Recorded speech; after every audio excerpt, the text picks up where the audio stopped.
So yeah, hi everyone. Thanks for joining this meetup, and we have amazing lineup of talks today, and I'm super excited about this meetup. And I also have some announcement.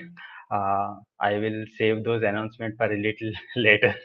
Uh, so I will invite our first speaker, Yogini, and Yogini is the founder of Peerlist, and she's doing an amazing job. I keep seeing about the Peerlist on my Twitter timeline all the time. So I thought, okay, why not invite her to present at our meetup? So we invited her, and she agreed to share her experience about migrating Peerlist from React to Nextjs. So yeah, without any further ado, I will invite Yogini to the stage. Hi, Yogini. Hello, Kiran. Am I Yeah, audible? good. Yes, yes. Uh, Okay. yeah, yeah. We will get started then. Sure. So, hey there, everyone. Um, I'm glad to have a talk today over migration of our Reactjs project to the Next.js. So, I think, but before I get started, I'll love to introduce myself briefly. So, I'm Yogini and I'm a co founder at Peerlist, and I take care of all the engineering stuffs in the Peerlist. So, I have overall 5 years of experience working in JavaScript, and it's been a year that we are building and working on Peerlist. So, I think before I can get started, I would love to before I actually start with the migration topic, I would love to give you a little backstory of why we chose React.js at the first place. So it's like almost around a year before we started working on Peerlist, and it was just a side project. So I wanted to build it because I wanted to showcase my React.js skills. So that is how it all gets started, and then at that time, Reactjs project was working very fluently for us.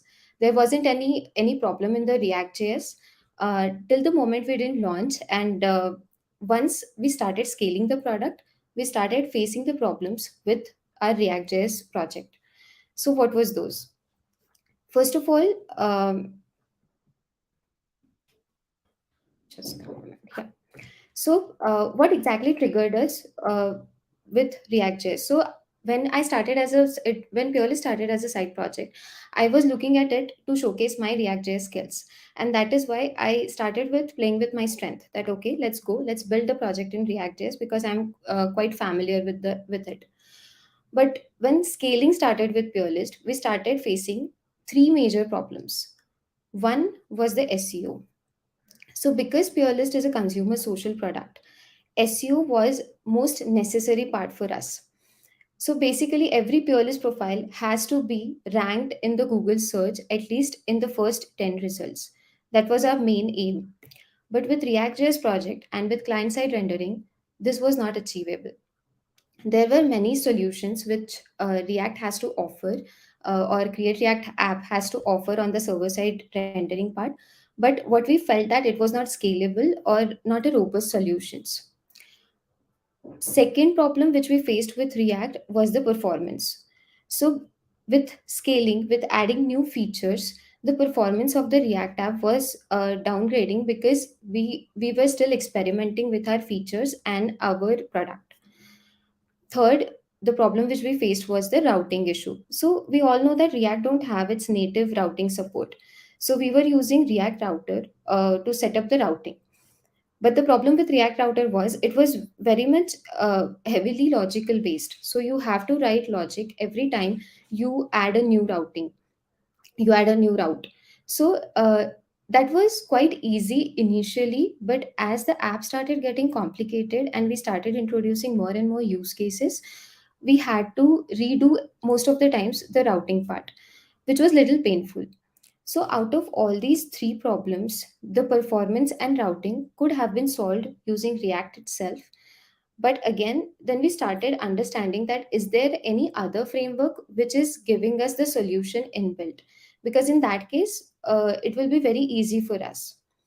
So that is when we started thinking about going with the Next.js. So, what exactly triggered? the migration to the Next.js, and also what are the benefits or what are the features Next.js has to offer. Let's move into that.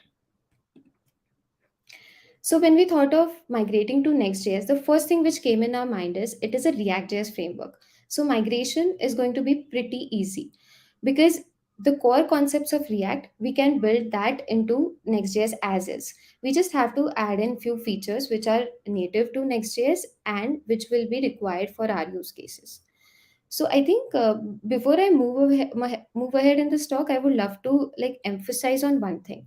So React.js is a pretty good framework, and we really didn't face any problems with React. But there are certain use cases for our app which was not suitable for React. So that is when the Next.js we thought about, and these are the advantages or these are the benefits which we thought of Next.js will provide us, which will be helpful for building Peerlist. So first of all, it has an inbuilt support of server-side rendering. So if you know that in Next.js, there are two, three options of data fetching, which also includes the server-side rendering part. Because as I said that the Purelist is a consumer social app where every user's data is a hero, we wanted to have a server-side rendering app, which will improve our SEO and also the Google rank. So that is where that was a deal maker for us while going to the Next.js. Second is its inbuilt routing. So Next.js supports the file system routing. So which was again an added advantage over the React routing part, which I already mentioned. Then fourth point was the code splitting and performance.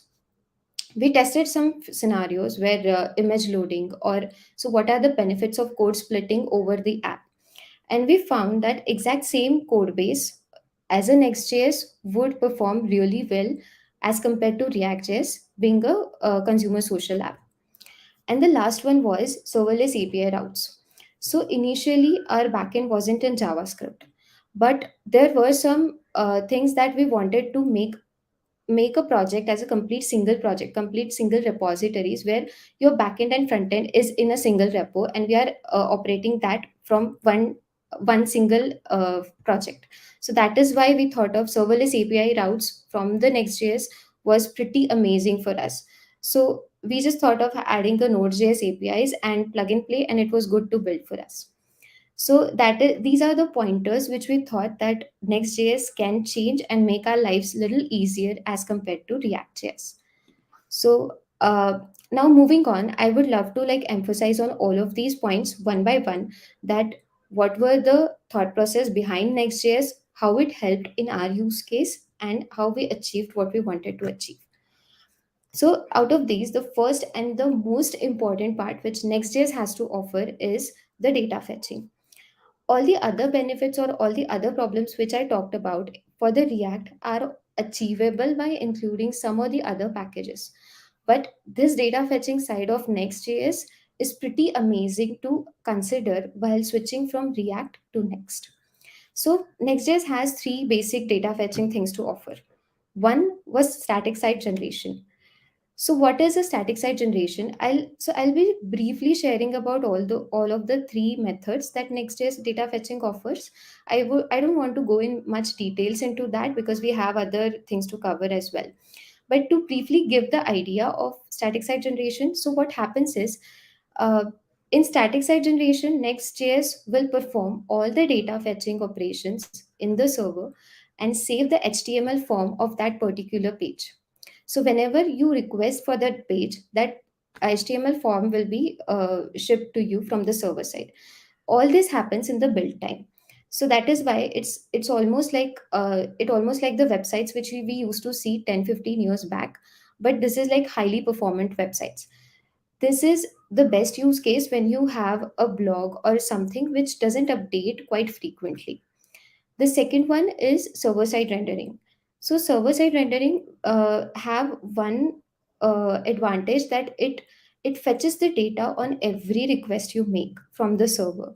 So whenever you do the request, the page which is served from the server is always updated. And it because of this, server side rendering has the best SEO part, which is offered by Next.js. So you might listen me saying talking a lot about SEO, but I think SEO was the major use case we thought of, we considered while moving to Next.js. So apart from SSG and SSR, there is the third method, which is dynamic incremental generation, which you can consider as a best of the two worlds. So what happens is, in dynamic incremental generation, with every request, you do a server call, but it is saved as a HTML file and which will be served to you. You can also change the intervals while fetching the data from the server. So these three are the best things which Next.js offers, and which are like quite a fit for almost all the use cases. But apart from these three, if you have an app where you just have a dashboard which do not need any SEO support or which do not need any SSR, then I think still React can offer a very good solutions in such projects. So out of these three, we chose to go with server side rendering because we wanted to have a very rock solid SEO from our end. And also, there were some features in Peerlist which were aligned towards having server side rendering. So let's talk about what are those features and can we achieve that using, or how we achieve that using the server side rendering part. So the first thing which Next.js has to offer is the custom head tag. So with custom head tags, you can add custom meta tags as well on every single page. What it helps is that, suppose if I am sharing my Peerlist profile into some other platform, for example, I'm sharing my profile on Twitter. In that case, the meta tags for that particular link, I can push my own meta tags to that particular link because of these custom head tags which Next.js has to offer. Apart from that, we also tried doing the dynamic OG image. So on the right hand side, you can see the link previews of every Peerlist profile. So what we did is, with the server side rendering, with every profile update, we created this dynamic OG image, and which is served as a link preview when every time a Peerlist link is shared. So because users data is what we wanted to highlight, you can see that every Peerlist profile has a different OG image or a link preview images. You must have seen the same implementation for GitHub Hashnode or Dev2 blogs. Those are the pretty good examples for dynamic OG images as well. And the third, but not the least, feature for the SEO was dynamic sitemap generation. So with get server side props in the Next.js, you can actually do the dynamic sitemap generation. But why the dynamic sitemap generation was needed? So for a platform like Peerlist, where every day new profiles are getting created, we wanted to list them all in the Google search rankings.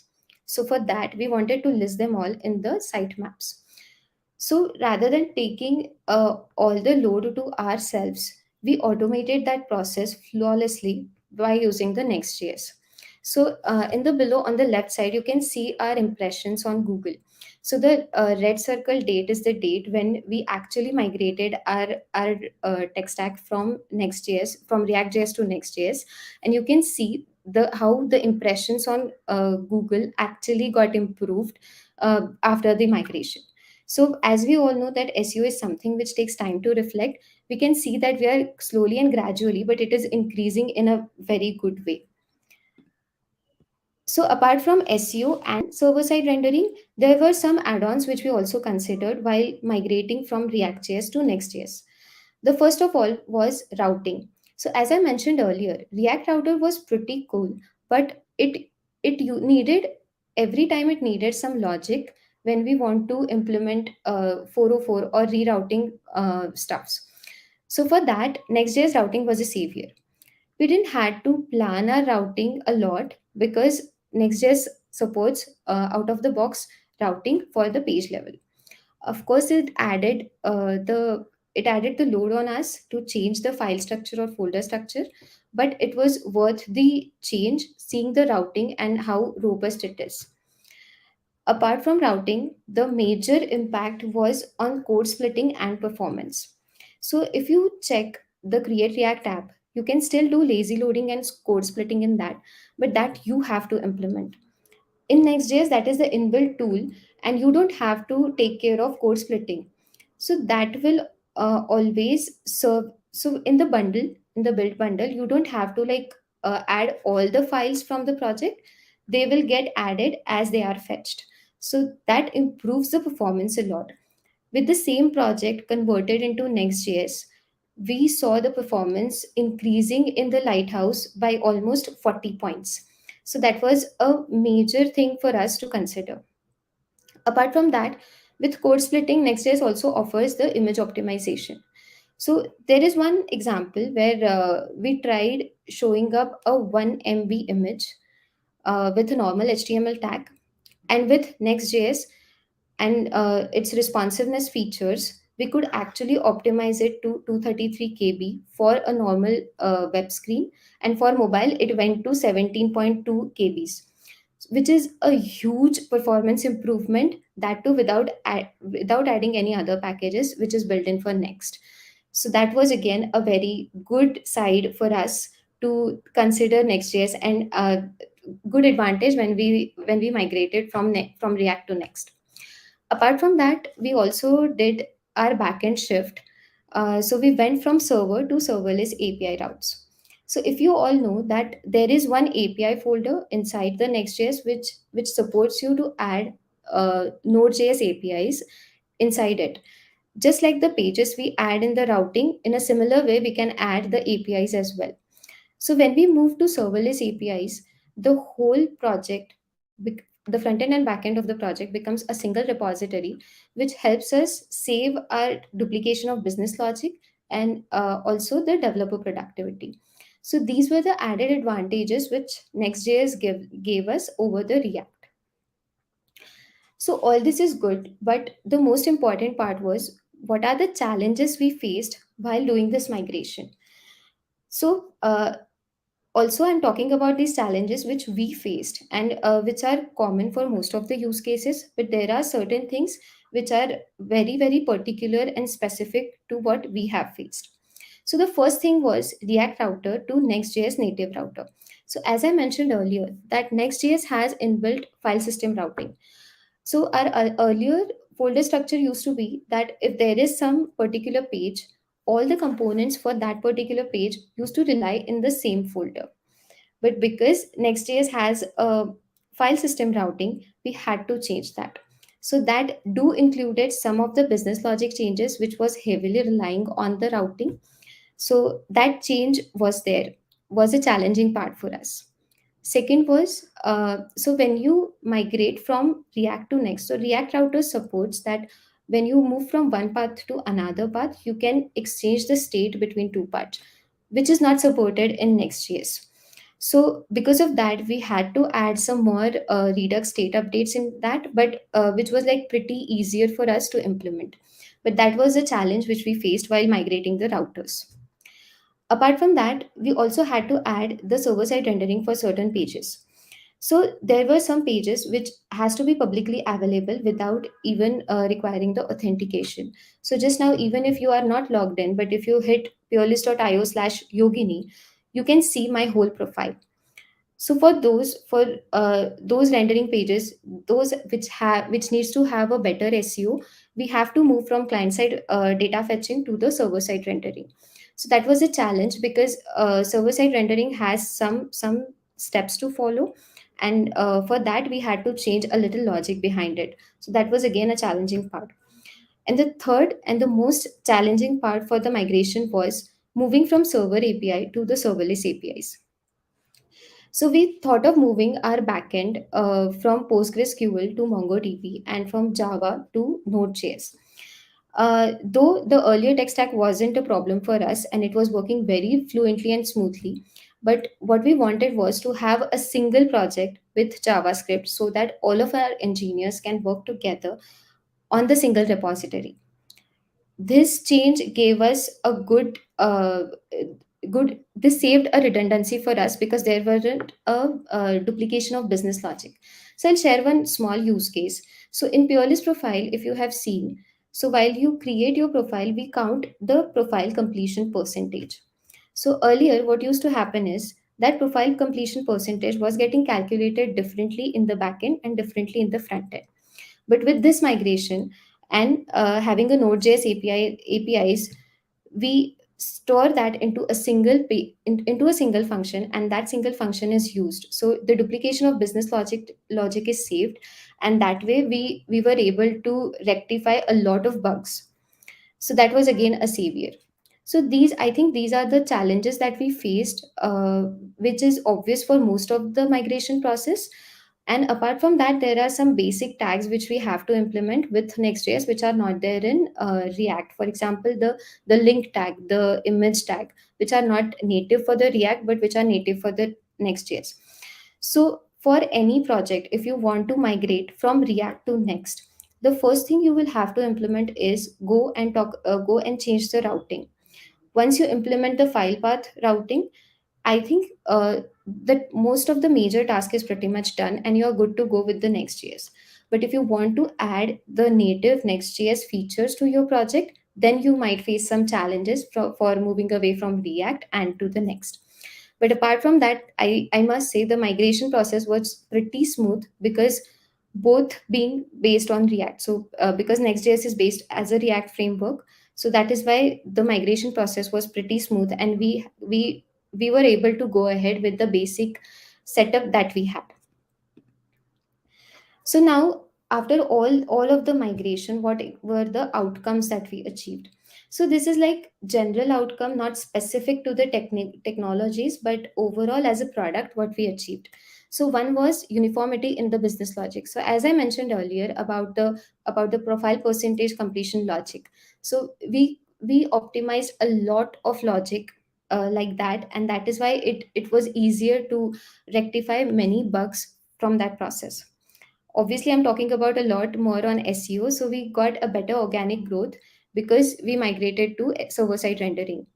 Then the third is we reduced the burden on the engineering team due to the single JavaScript ecosystem.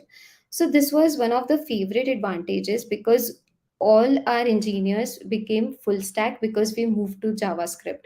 So now everyone can do the front end and the back end because of a single repository. Apart from that, we also reduced the delivery time, so we could able to build fast and ship faster. So because everything is into JavaScript, uh, the implementation became fast, and that is why we were able to ship faster than we used to earlier, because of the frictions in the two different domains and technologies. Apart from that, then there is improved app performance due to the native Next.js features. So as I mentioned that because of the image tag and because of code splitting and all of these features, the performance was highly improved in the Next.js app. And of course, so as everyone is talking about the hiring problem, hiring a single JavaScript developer becomes pretty easy for us as compared to hiring two developers, one in Java and one in JavaScript. So that solved a lot of our problems. So I think that was a story behind how we migrated from Reactjs to Next.js. It was a really good experience for us because we got to learn so much into that process. We were able to revisit our logic, revisit our implementation, and we could improve it a lot. So this helped us improving our lighthouse performance tests. It helped us in SEO ranking and overall performance of the app. So yeah, that is, I think that is it from my end, and would love to take any questions or anything if anyone have.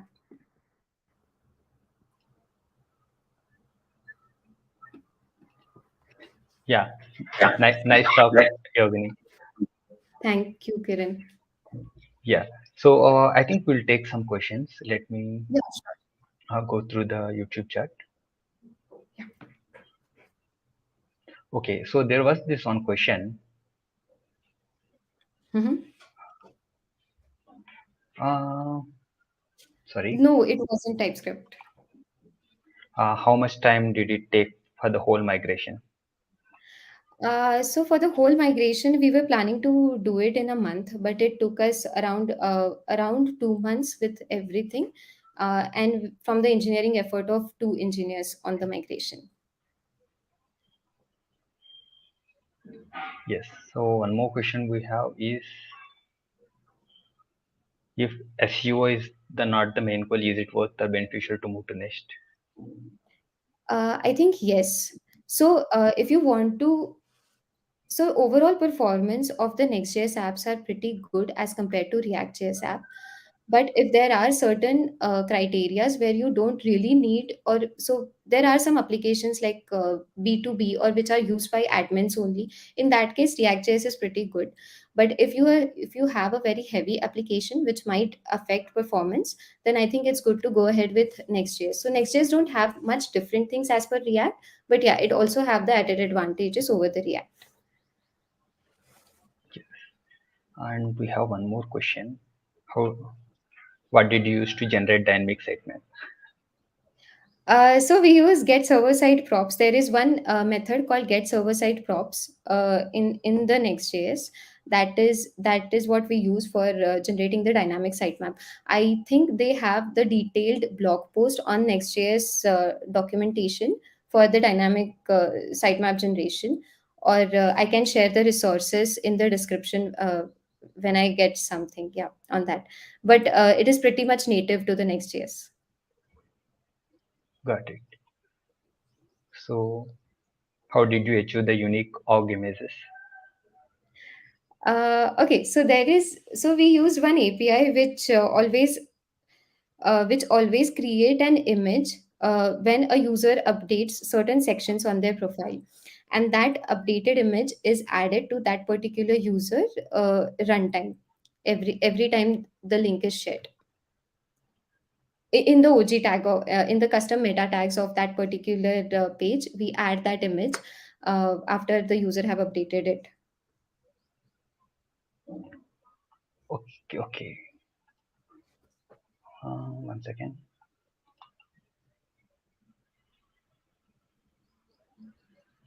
You sharing your screen, Kiran? Yes. Uh,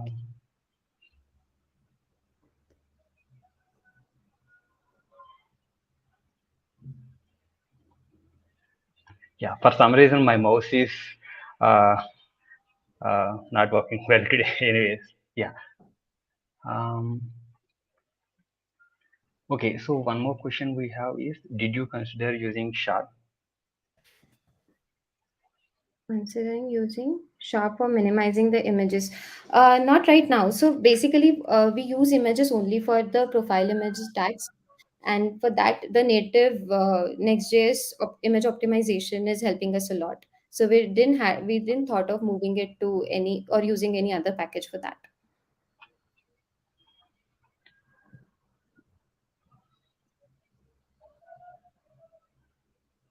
Okay.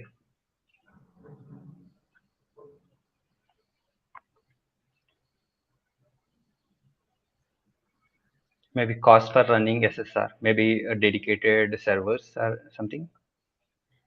So in the serverless app, you don't have to like think about dedicated server or something. So we use a very basic serverless app where it plug and play. So we are using Railway for that, and it's plug and play. So we didn't have to like have a dedicated servers for SSR.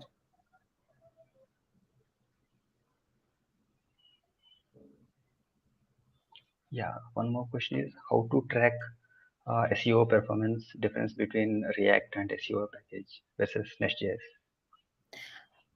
So Google has good tools to offer when you want to count on the SEO performance. We are tracking everything from Google Console itself, and as I showed in the graph itself, that the React.js performance SEO was pretty low, and once we move, it started growing up. So for that, we used Google Console and Google Analytics itself. No other tool. Got it. Yes, Peerlist is down. I will have to check it once this call is done. Maybe there is so much traffic. Yeah, that is what I'm assuming. Yeah. Yeah. So one more question is how big is the Peerlist team? Okay, so Peerlist team is right now of 4 people. Um, so it's me, and apart from that, two more engineers and one designer, Akash, co-founder and designer. So can Nextjs be deployed to AWS? I think we can, I'm but Yes, yes, we can. But I'm not exactly sure which services they have to offer, but we can deploy that to AWS. Yes. I think we can also do with the AWS Amplify. So Yes, AWS Amplify also almost works similar to Vercel. yes. Yeah, we can create a repo and push and they will redeploy. Yeah. Yeah, Um, I have used AWS Amplify for React, but don't have much idea on Next.js. yeah, I think they even I haven't tried. I think they recently started supporting this Nextjs Mm-hmm. because it's getting more popular, right? Right, right. Are you thinking of hiring? Yes, we have an opening. So if somebody is there looking for a change, do ping me on Twitter. Yeah, someone is mentioning Amplify is not good. Yeah, even I had some troubles with Amplify. Yeah, Okay. it's AWS is always a work in progress thing. Yeah, if it works, it works. Otherwise, it's messy. So we moved away from AWS. Our earlier tech stack was deployed on AWS. Can database query can handle in Next.js? Yes. So you can write Node.js APIs using Next. So they have dynamic API routing. Did you Yes. have to rewrite any component or change any library during migration from CSR to SSR? Or did things work out of the box? So we had to change some of the components because our earlier project structure wasn't really suitable for Next.js. But on the library part, yes, we had to change one library, which is we had to move away from React Quill.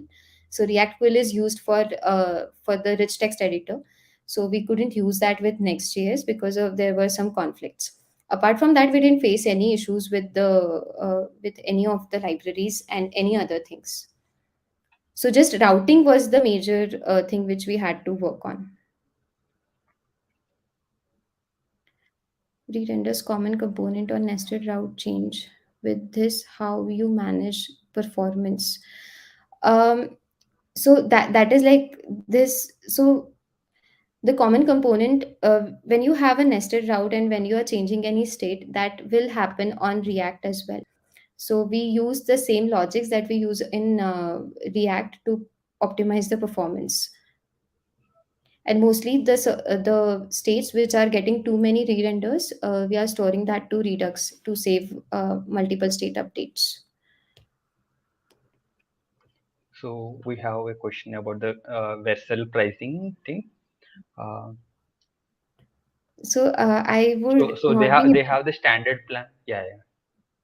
Yeah, go ahead, please. Yeah, I'm not aware of. yeah, yeah, yeah. So they have the pricing plans. Even I was at the pro plan. Uh, I didn't have that much of traffic for now. Yeah, I'm not sure about their dynamic pricing how it goes. But for now, I am just on pro. Yeah, it's working out well. Mhm, But mhm, for huge sites, I'm not sure. For example, if it scales to millions of requests and does Vercel handle well? I'm not sure. I need to mhm. research more on that. Yeah, especially with the pricing thing, I need to do a little bit more research. Yeah. Yeah, same here.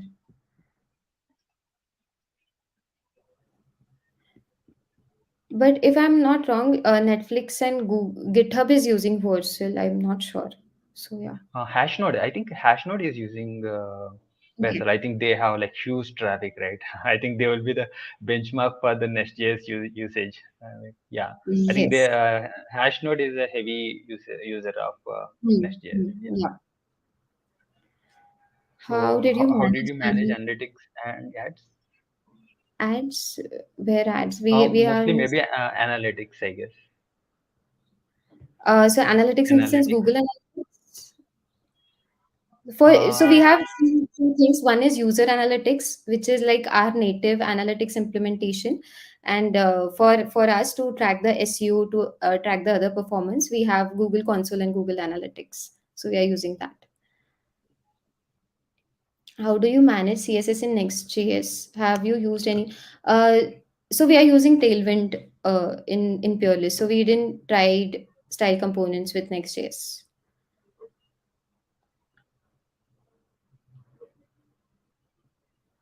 so Are you using Redux or the all new Redux toolkit? Uh, it's kind of difficult to choose between these two, I guess. So we started with Redux toolkit because of the less boilerplate code it has to offer. So we thought of initially that Redux is you have to do a lot of boilerplating when you are adding Redux to your app. But that is why we started with Redux Toolkit. But Redux Toolkit was already there in the React app itself. So while after the migration to Next.js, we didn't had to redo anything from the Redux Toolkit side. Yes.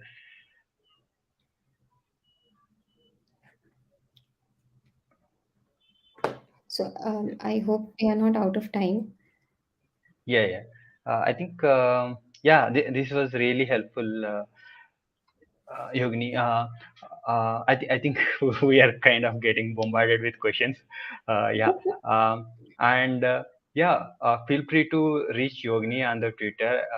And if you have more questions, right, and you can reach out to Yogini on Twitter. And yeah, thanks, Yogini. This is really helpful and insightful. It's always good to learn from the real practical experience, right? That's where we hit the major roadblocks. Right, right. Yeah, it's good So to one, good to one hear the small thing. experience.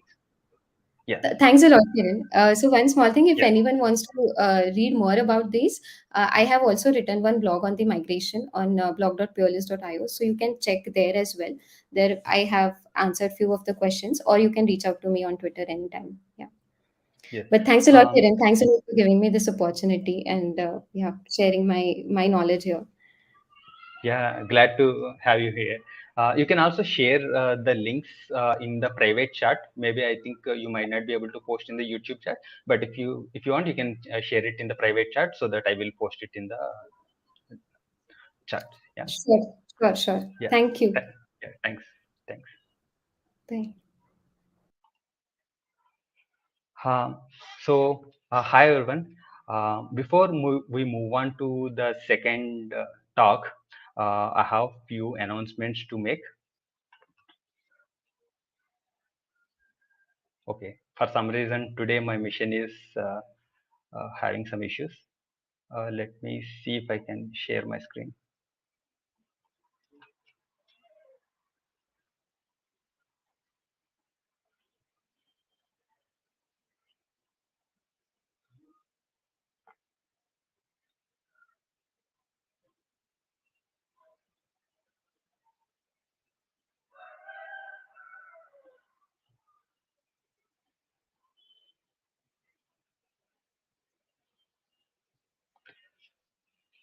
Yeah.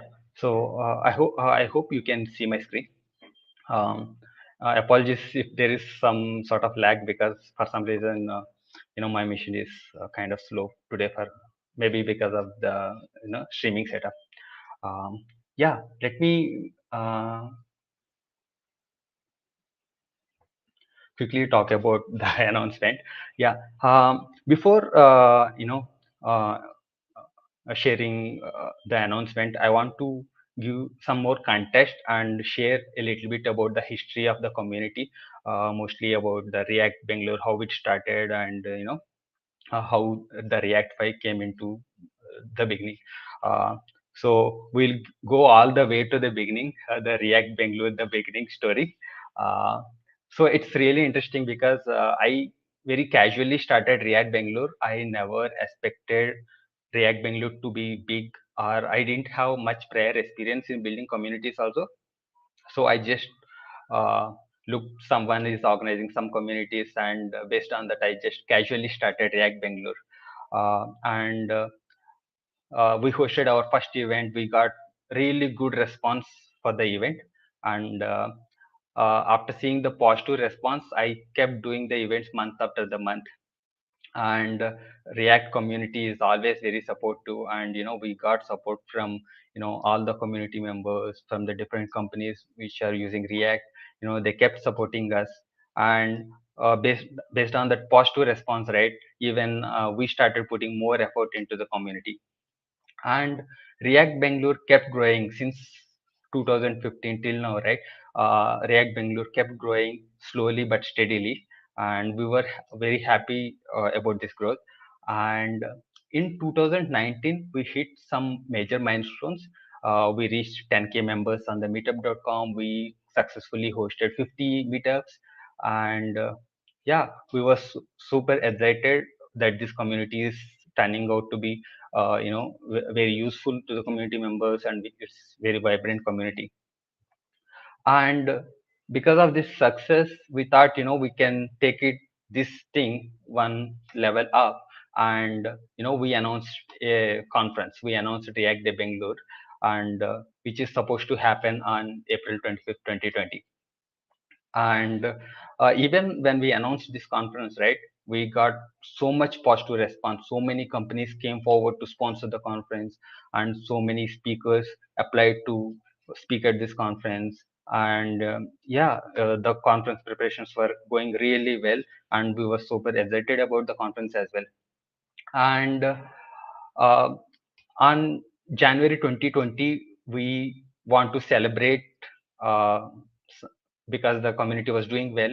And until then, we weren't very particular about the branding.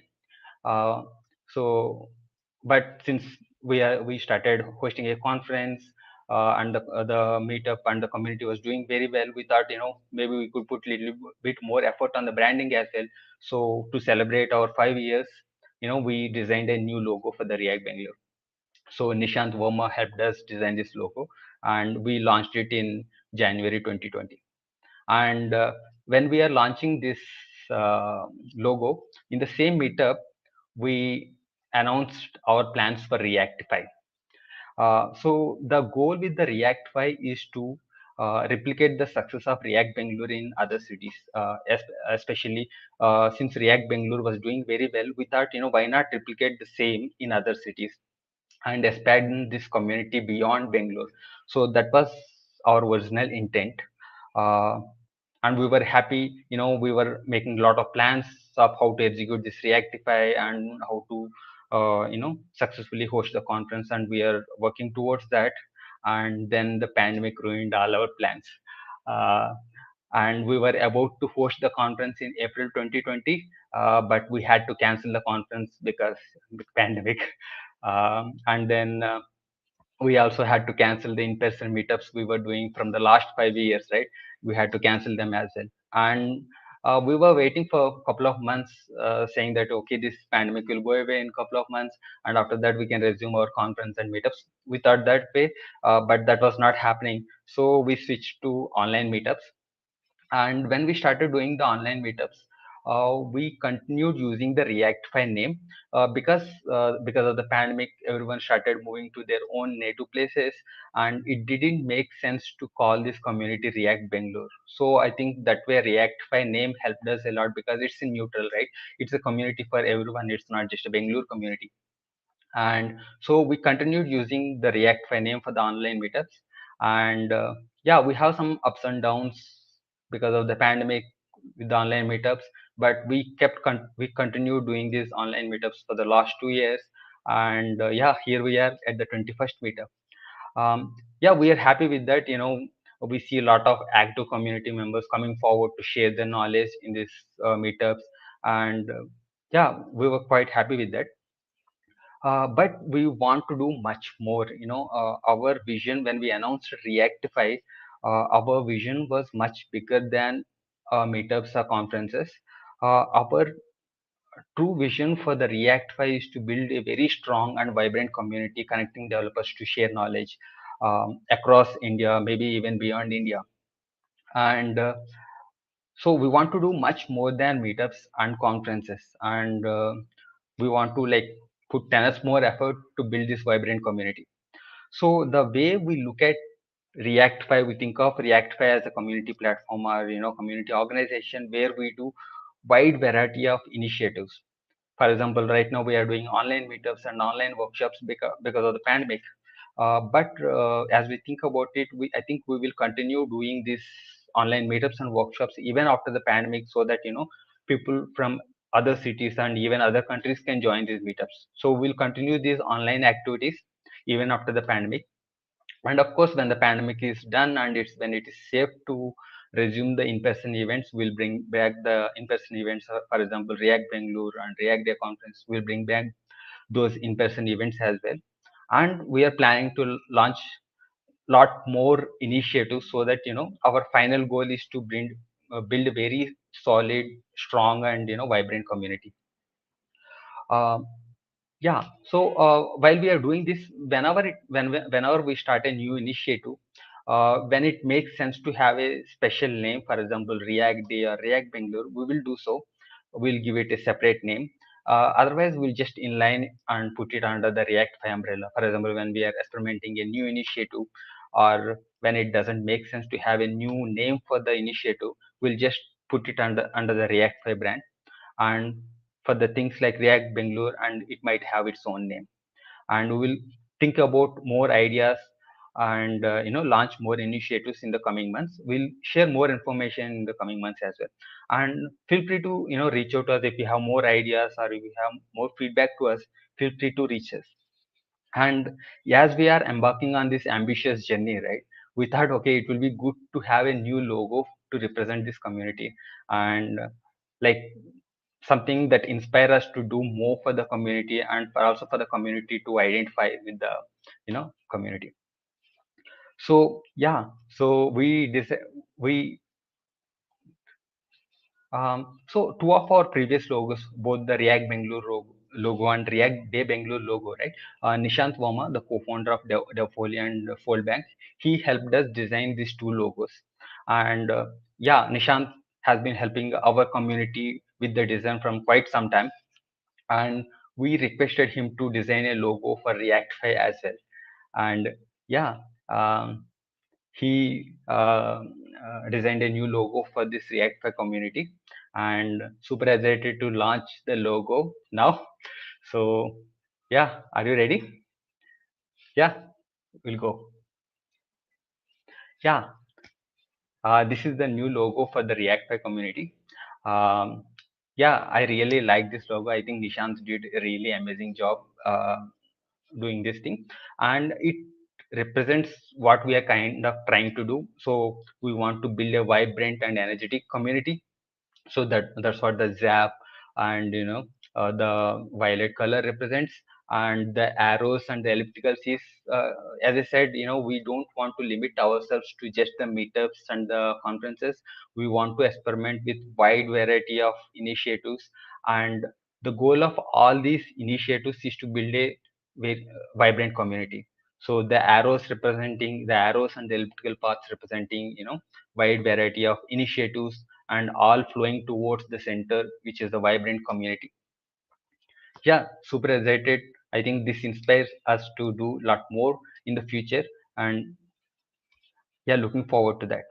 And of course, when we have cool logo, right, we can put it everywhere, and we can create some cool logo, cool swag as well. And yeah, looking forward to creating maybe some t-shirts, stickers, and so on and so forth, and maybe start giving away to the community members, as and when we get an opportunity to do so in future. Yeah, super excited about that. I hope you like the logo as well. Feel free to take a screenshot and share on the social media if you like to do so. Yeah. So yeah, that's one main thing about the announcements, is that one thing is the logo, announcing the logo. The other thing is that our vision of doing much more than uh, meetups and conference, and that is still work in a progress. And we will be announcing more details about the upcoming initiatives in the coming months. And I think the good logo will be a good start for us to embarking on this ambitious journey. And so as I said, when we cancelled our first conference, we waited for the whole of 2020 to pandemic to end, but that never happened. So we hosted the first uh, edition of React Day Bangalore as an online conference in April 2021. Even that was huge success. About 2,000 members joined the conference, and even though it is online, we were quite happy about the success of the online conference. After that 2021 conference, we haven't announced the second edition of conference because we were confused. We are in a dilemma whether to host an second edition as an online conference, or wait and host an in-person conference. We were in a dilemma, and we thought deeply about that, and finally we decided to host the second edition of the conference as well in the online format. So super excited to announce that we'll be hosting the second edition of the conference in June.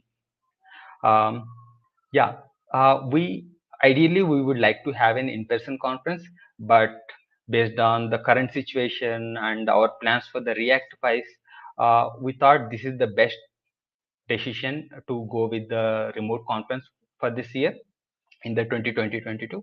Um, Maybe in the next year, hopefully in the early next year, we'll try to host an in-person conference. Yeah, we'll be sharing more information about this online conference as well in the coming days. Maybe we'll open up the CFPs and we'll start, putting together the website for the React Day, and sending out more updates related to this conference in the coming weeks. Yeah, stay tuned for those updates. Yeah. So to wrap up these announcements, right? So this is our overall plan for this year, whole year, and we want to launch lot more initiatives to build strong and vibrant React community. And as I said, we want to host an online conference, React Day 2022, in June. And once the conference is done, right, we will try to bring back the React Bangalore in-person meetups in the second half of the year, if it is safe to do so. And once we have the in-person meetups coming back, I think then we can think of hosting an in-person conference, hopefully in 2023, early 2023. Yeah, so that's all I have for now. Hope you are all excited, and yeah, I'm looking forward to sharing more details in the coming weeks. Yeah, thanks. So yeah, we will move on to our second talk now.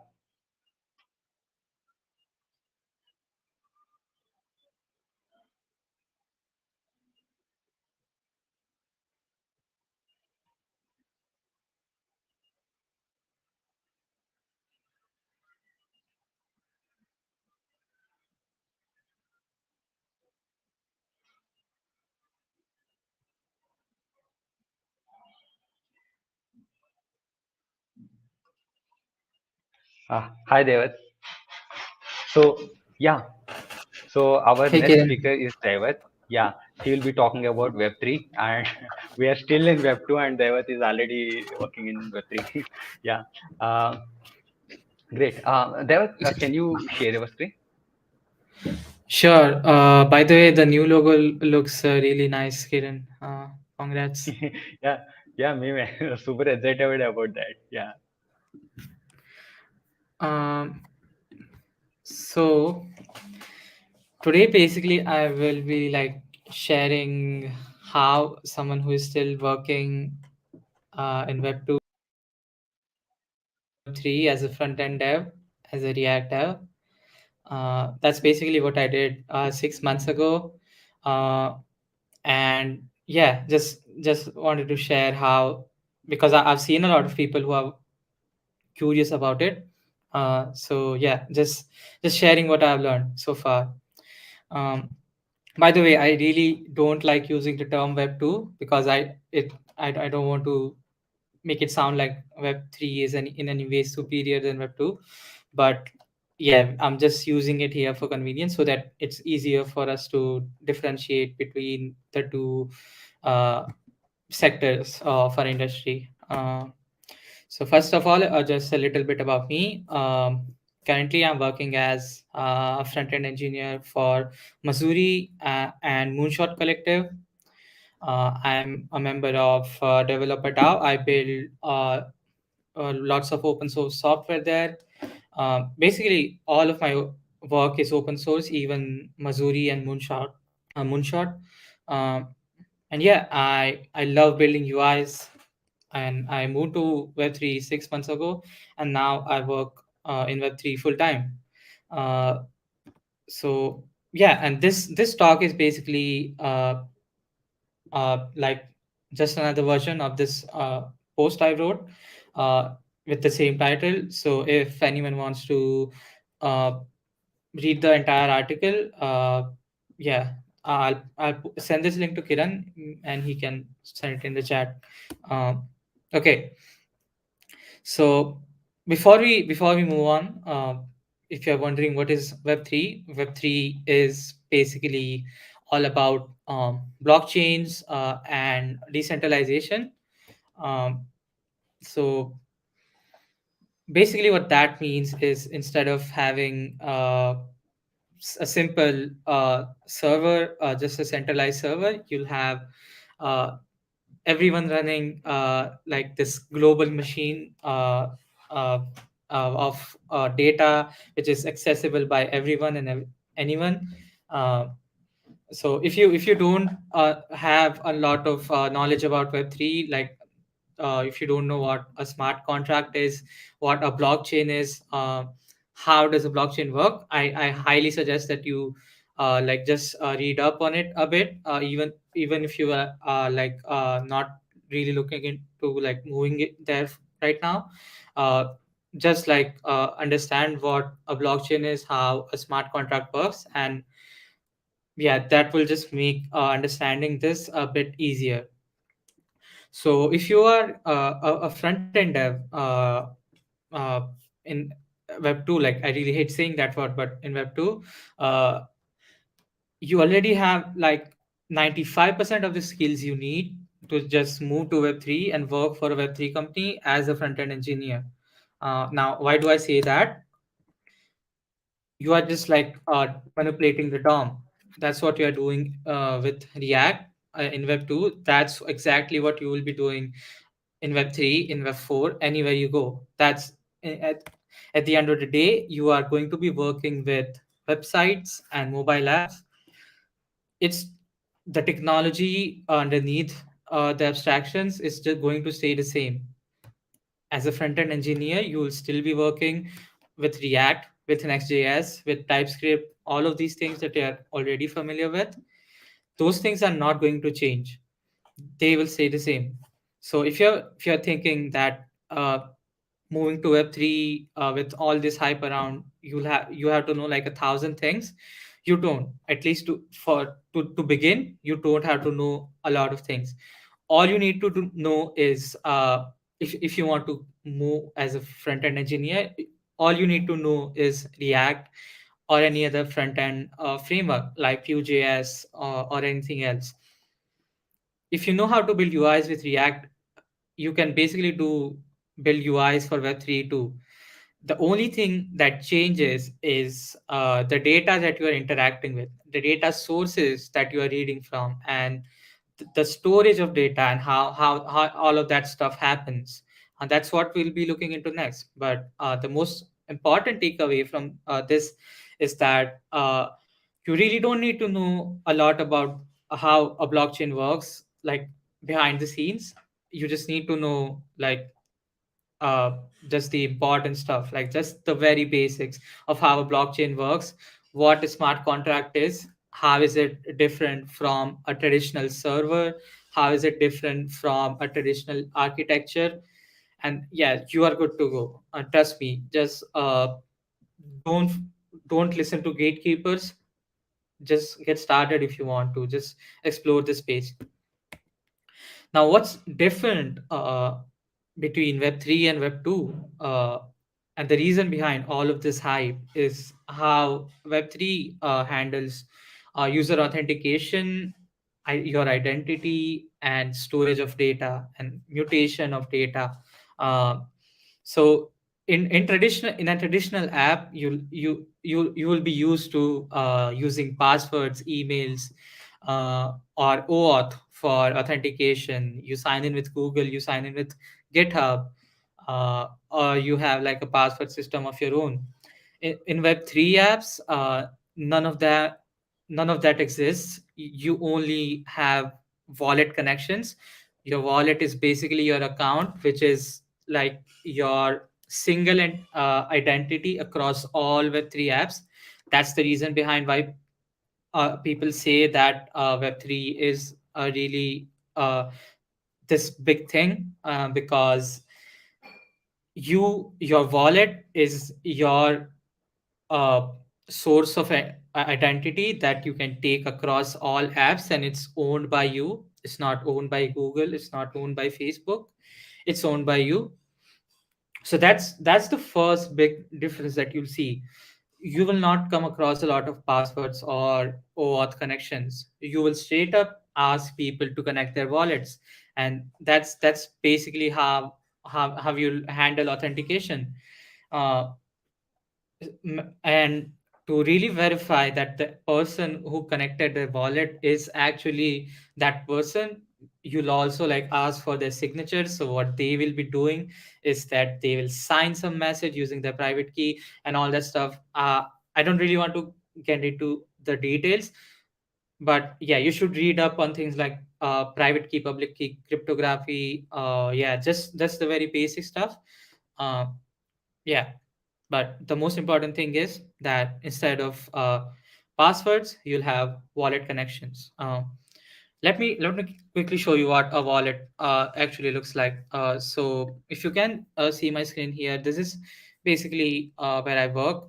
So in a traditional app, what you'll have here is a login button, which will like show you sign in with GitHub or sign in with Gmail or enter your password. Instead, in Web3, all I have to do is select my wallet and I'm in.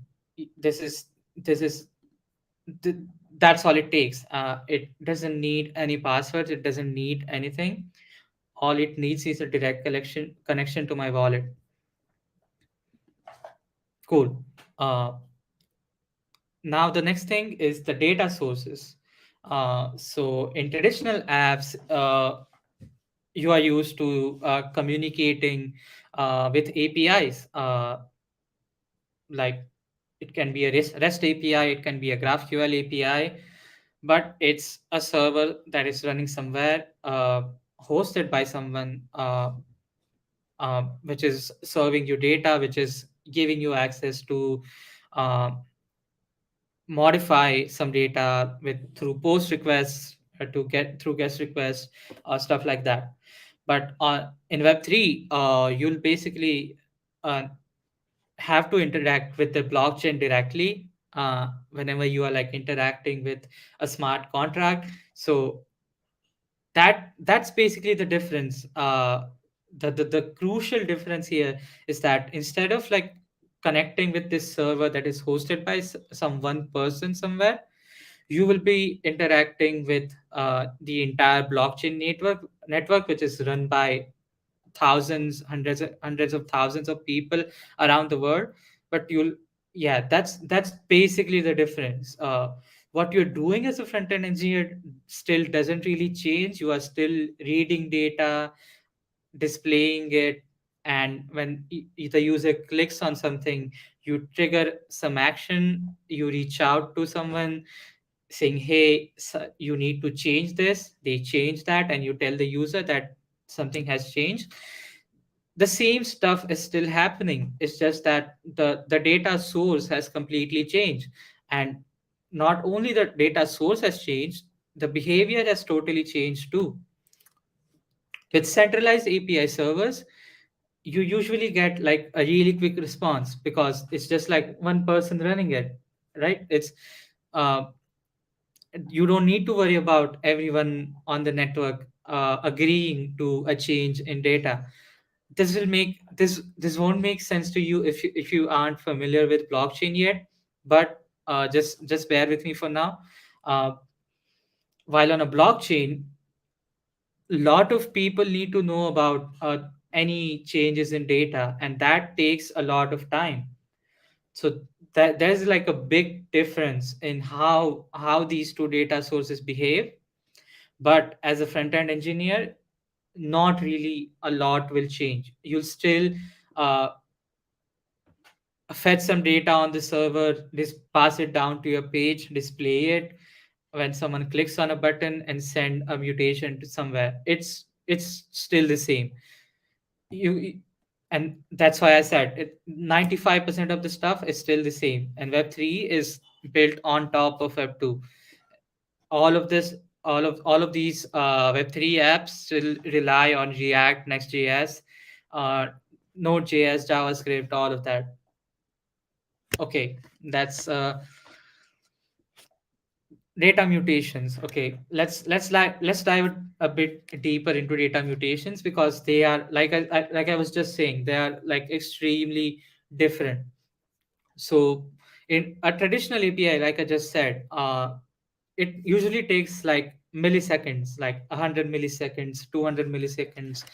In Web3, when you want to change the data of a smart contract, the whole process is extremely different. For each transaction, or for each Web3 post request, if you will, there is a cost, and that cost is real money and a lot of time. Now, the reason behind this cost is that a lot of nodes on the blockchain network have to agree and add this transaction to the blockchain. So you have to pay some fee to those nodes, to those people, so that they, for their work, right?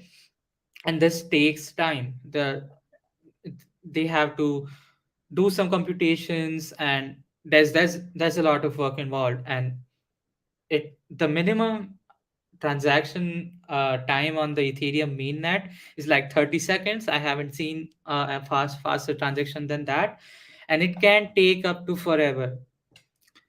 Now, this usually never happens in a traditional app, because either your API will just send back a response instantly, or it will shout at you that, hey, this is a bad request, or you are not allowed, or something like that. The blockchain doesn't really tell you anything. It just, you send a transaction to the blockchain. You don't even send it. The term that people use is you broadcast a transaction, because you aren't like sending it to one person. You are telling the entire blockchain network that I want this transaction to be added to the blockchain. Now, the time that this transaction takes is really dependent on how much fees your user is willing to pay.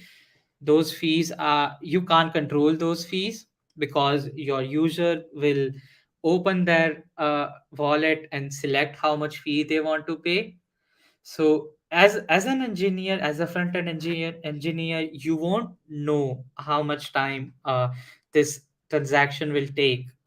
So you have to be prepared for that. This is not something you will be used to doing, and you'll have to maybe persist some state. So if someone refreshes their page, you still tell them that, hey, your transaction is still in progress.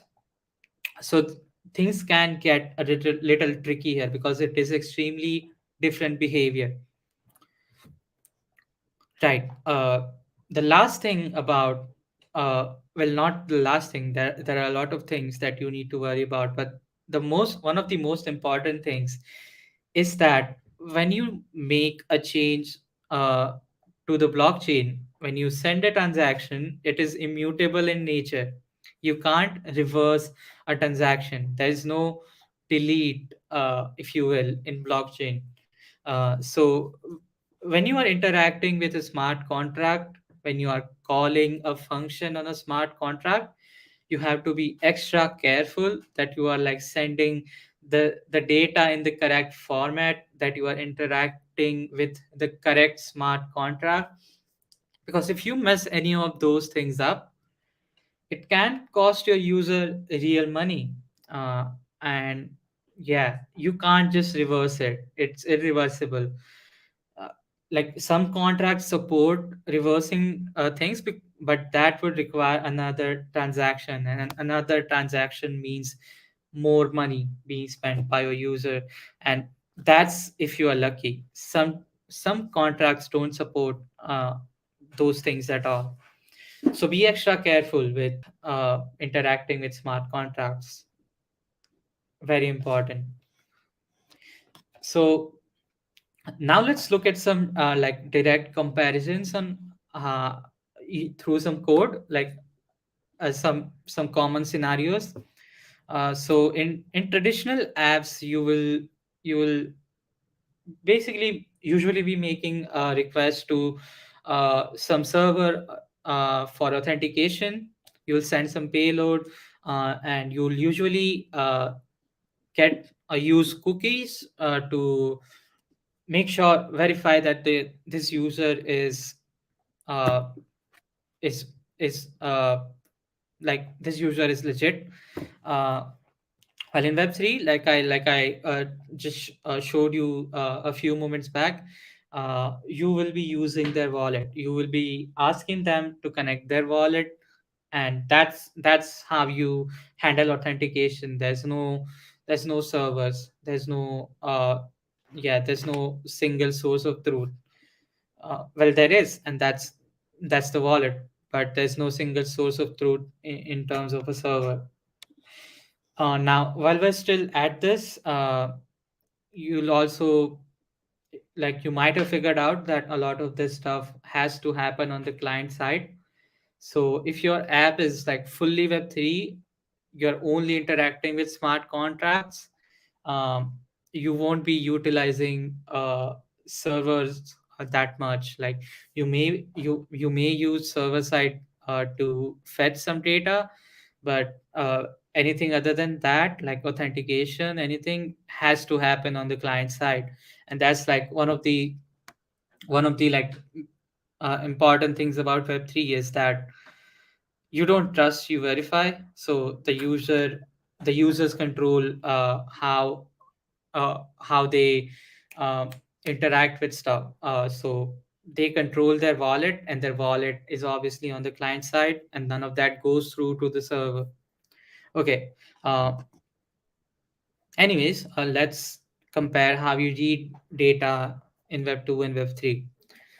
So Web 2, you're like obviously familiar with, like, just making a simple get request, getting some data, displaying it. In Web 3, like, you are still like making a request, getting some data, and displaying it. But how you get that data is quite a bit different. So you have to like create a contract object. You need to pass in that contract's address. There's this thing called ABI, which is like the type definition of the contract, if you will. If you read up on that, you'll figure out what it is. But yeah, for now that's enough. uh, and the provider is, yeah, I think you'll have to read up on that, but the provider is basically something you get from the user's wallet collection. So you need to have like a wallet connection in order to do this. um, or you need to have like your own blockchain node. But yeah, I don't want to get into too much detail. uh, so yeah, once you have a contract object with you, you'll just like call a function. In this example, it's called balance off. It's literally a function. You pass in like some some parameters. In our case, we are just passing an address. So I want to query someone's balance on some contract. This is basically what I would do. And once I get that back, uh, I can use that data to display it however I want. Now, one more catch here is that smart contracts don't really represent numbers as we know them. They use this thing called big numbers, which is which is like a format used to display numbers which are really large, so large that they go beyond the maximum limit that JavaScript supports.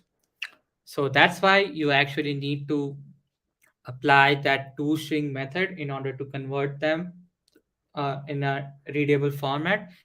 That's just the way it is. You can't really do anything about it. But yeah, that's a gotcha. If you instead do two number, your code will break. So always do toString. Okay, there's a typo in my presentations, but this is about writing data. Uh, So in a traditional Web 2 app, you would be sending some data using a post request to some API. You all are familiar with that. In Web3, again, you would be creating a contract object, passing in an address, an API. But in this case, you'll notice that we are not passing in a provider, we are passing in a signer. So a signer is different from a provider in the sense that a signer has access to the user's private key, but not directly. You can't really access that user's private key, but you can use this object to request transactions in behalf of your user. They still have to approve it, but just know for now that a signer has access to the private key. You can't access it, no one can access it through the code. It's like internally encrypted. That's like a really bad explanation, because if you want to explain it, it can take a long time. But yeah, that's just for now. uh, and if you want to like mutate some data to a contract, again you would be just calling a function and passing in an argument. So in this case we have a greeting contract, so we just want to set the greeting and we are passing in the string. This once that line of code is executed, uh, the transaction will be broadcasted to the blockchain. Um well, before that, the user will see a pop-up and they'll have to confirm the transaction, and that's where they choose how much gas or how much fees they are willing to pay. And after that, the transaction will be broadcasted to the blockchain. Now, you can't just do you can't just use res like you would in the web 2 example. In the web 2 example, you would just use res.data and you have the data. In this case, you actually have to wait for the transaction to be mined. um, there's a different method to wait for it, because the promise on the second line actually resolves when the user confirms the transaction, and it's out to the blockchain. That's when that promise is resolved. But the one below that, that one gets resolved when the transaction is actually confirmed and added to the blockchain. So you definitely need to be aware of this, because I've seen a lot of new devs coming into Web3 not doing this, and just they just see their code breaking. You have to wait for your transactions to be mined. Otherwise you can have like all sorts of problems in your code. So yeah, that's just a gotcha for you. Um, so so if you wanted like a rough roadmap on how to get started with Web3, if you are curious, if you're just willing to explore, I highly encourage doing so. By the way, that more people just give Web3 a chance and have a look and decide for themselves if they are interested or not. This is basically a rough roadmap that I have for front-end developers primarily. So first of all, you should learn about blockchain and Ethereum fundamentals. Uh, this is like biased in the sense that I'm displaying everything for Ethereum, but there are other chains like Solana and stuff like that. But you should learn about blockchains, and you don't need to learn everything in detail. You should just know how a blockchain works in very simple terms, just the very basic stuff, so that you know what you're dealing with. Y- you should learn what a smart contract is. You should learn about wallets and wallet connections in Web3. Again, providers, signer, and different wallet providers, these are extremely important things. You'll be dealing with these things on a daily basis if you are a Web3 developer. So you absolutely need to know about this. uh, yeah, and the next thing you should do is just create a front end, just a simple Next.js app that lets you connect your wallet and shows the connected wallet's address. Uh, the article that I mentioned at the start of this presentation has a link to all these resources in that post. So please refer to that. There's like a lot of playlists. There's some posts that I put. Uh, so yeah, please have a look at that. The next thing you should do is create a front end that actually interacts with a smart contract on a test net. uh, and you can start by interacting with a simple creator contract that is literally just lets you read a greeting and lets you set a greeting, and you'll have like most of the fundamentals under your belt. A few extras that are useful is knowing how ERC20 and ERC721 tokens work, how the entire flow works, how what are approvals, how does the transfer work, stuff like that. And lastly, but very important nowadays, because this is extremely still new, and more apps are moving towards this, is sign in with Ethereum. So this is the thing that I was talking about, like signing messages and letting the front end know that this is actually me because I just signed the message with my private key. This is it. This is sign in with Ethereum. I also have a resource link for that in the post, so please have a look at that. And once you have all of this under your belt, you are like more than good to go to start working as a Web3 front end engineer.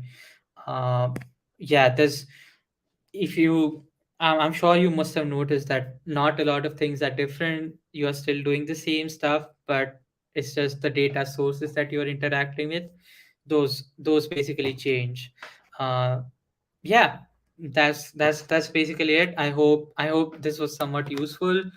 Um, and I hope that some of you give a chance to Web3 and the stuff that we are building, and yeah, just give it a go. And if you have any questions, you can reach out to me on Twitter. I'll be more than happy to like walk you through your doubts and stuff like that. Uh, yeah, thanks for listening.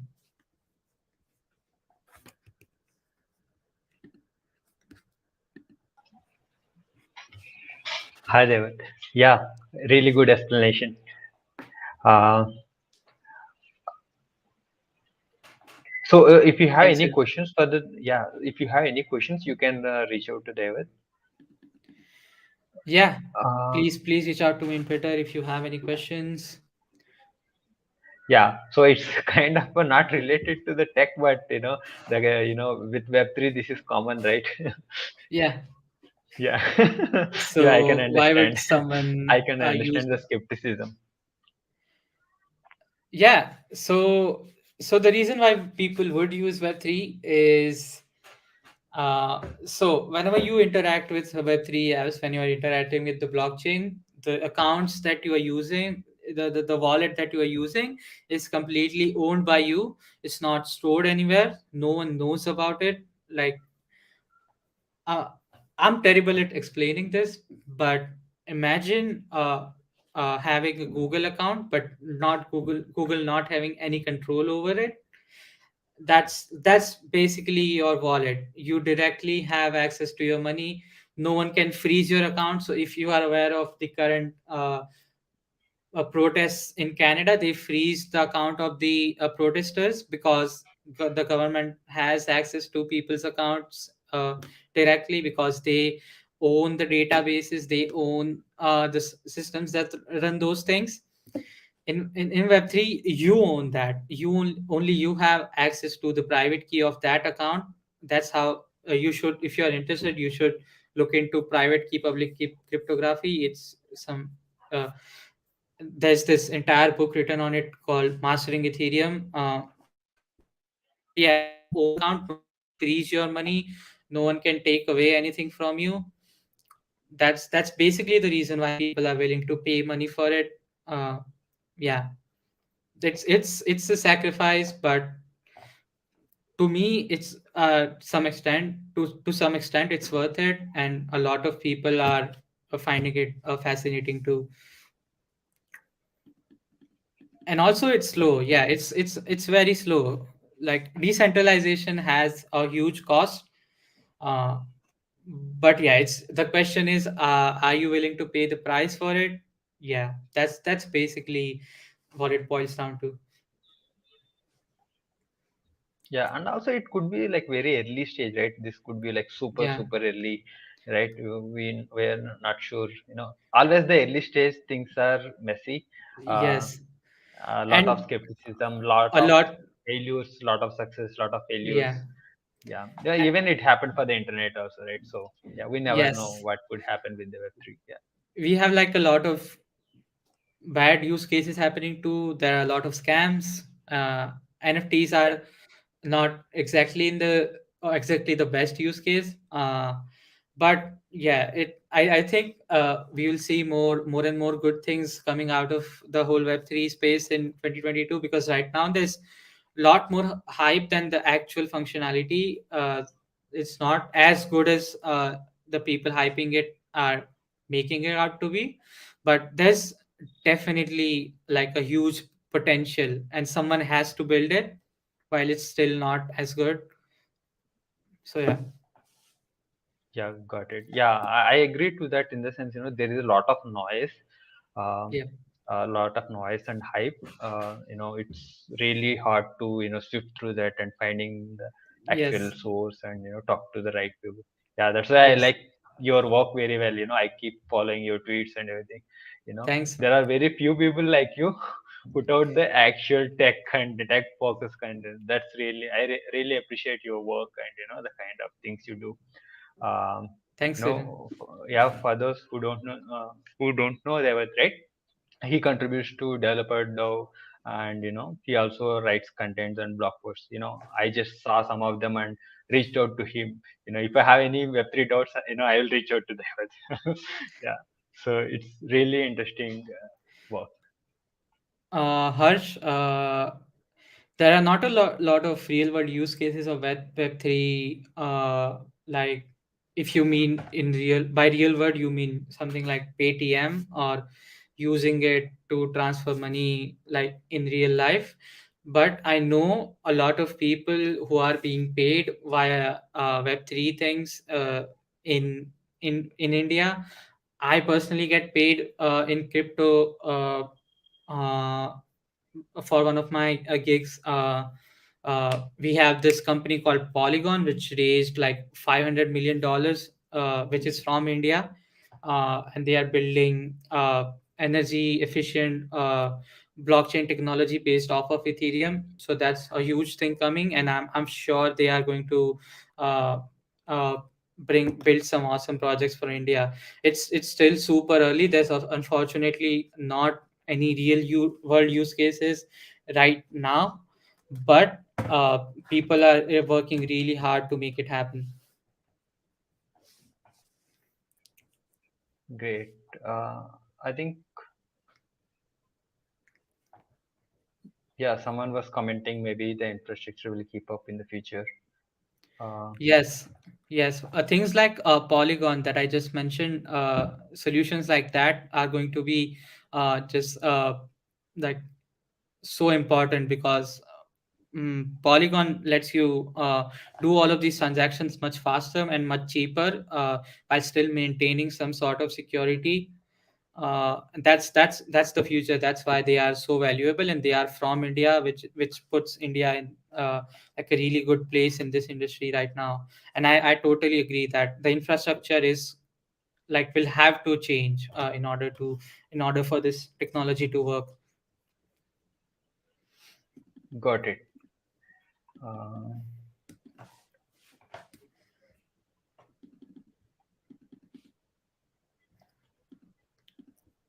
So, do you have any other questions? Um, yeah. So, otherwise, you can reach out to Dhaiwat directly on the Twitter if you have more questions. Yeah. Thanks, Evan. Thanks for sharing it. It was very clear explanation. I think we should also follow through your blog post as well. Yeah, can you share your link to that blog post in the private chat? I will Sure, share it in the chat as well. sure. Thanks, Kiran, and congratulations on the second conference. Looking forward to Yeah, it. got it. Yeah. So I will share the link in the comments for everyone. Yeah, you can take a look at that as well. Yeah. Yeah. Thanks, David. Thanks for Bye. spending time with us. See you. So we'll move on to our next speaker. So we have Chirag. Let me invite Chirag to the stage. Hi, Chirag. Hey Kiran, am I audible? Yes, yes, yeah. Yeah, Can you share your screen? yes. Let me share my screen right away. Okay, let me know if it is visible. Yes, it is. We'll get Okay, started. yeah. So front end system design. What did I heard right? Like system design for front end. Really? Does it really exist? Because whenever we Google on the like related to the system design, it's always bombarded with backend like system design, right? Then what is this all about? Let's talk about that. Okay, so before I jump into the other technical stuff, I'm Chirag Goel. I work currently at Microsoft. Previously, I was working with the Flipkart. I am a YouTuber, mentor, and a teacher. And unluckily or luckily, I have a very weird and the funny username that is Engineer Chirag. But yeah, but it is consistent and available. So as it is a system design, so just wanted to highlight. Okay, with this, let's talk about the agenda. So we will be talking about what people think about the UI and what people expect from a UI developer, our understanding in terms of the front end system design, what are the building blocks for the front end system design, what we do, what we don't do. Basically, we will be covering all of them in detail, and let's get it started. Before that, just wanted to highlight a couple of things. I won't take much time. I know people are here on Saturday compromising their fun and all those things in order to invest in their learning. So yeah, respecting your time, get started. Okay, let's try to make it very interactive. Keep on pinging something on the chat so that it become more interactive for each other. Yeah. What are the biggest perception? What people think about the UI? Anyone? Okay. UI is something most of the people think you have a machine where you just input your HTML, CSS, JavaScript, and you will get a very good web app and web applications out of the box. This is a perception most of the people still do have. Okay, but what most of the people expect from a UI developer, like as a UI developer, what is the expectation, especially from the business and from the, you can say, product? What are those expectation is like app should open in a blink of eye, right? Like जैसे ही click करो वैसे ही app खुल जाना चाहिए, right? Second expectation, मुझे फ्लिपकार्ट जैसा experience चाहिए, the cool smooth the transition look and feel, I want everything like Flipkart, right? Third, like if Facebook is providing something, why can't we do that, right? So like जब Facebook कर सकता है तो हम क्यों नहीं कर सकते? छोटा ही तो चेंज है, अरे डिप्लॉय कर दो, डोंट वरी, आज हो जाएगा ना. It's like it will take few hours or few minutes in order to get the change done and deploy it, right? Then UI पे सिक्योरिटी होती कहाँ है? Like why are you worrying about the securities altogether? Then like people want a consistent and available होना चाहिए उनका app, but they still believe front end में scaling होती कहाँ है? Why are you worried about that, right? Okay, with this, let's talk about what we actually do being a UI developer, right? We wanted to build an experience, right? But we end up building the features. We want to have a balance between the business and the tech, but we end up having the unbalanced work life in order to balance both of them, right? Then we wanted to develop the feature in order to grow the business, but end of the day we are actually building those features because we are asked to, not willingly, right? Most of the time these things are happening. Okay, with this, let's actually dive into the understanding of the front end system design, right? So what does a front end system design like basically understand, like most of the people? Any guesses? Any guesses, guys? Keep on guessing, keep on adding something on the chat, make it very interactive. I'm going to bombard with a lot of myth that people are having. Most of the people think, like I have taken approximate more than 1,000 interviews across, you can say, Microsoft, Flipkart, for different companies, for big fan companies as well. So most of the people, when you ask like this in the design architecture round, or you can say in the system design front end system round, people understand like folder architecture is equal to your architecture design.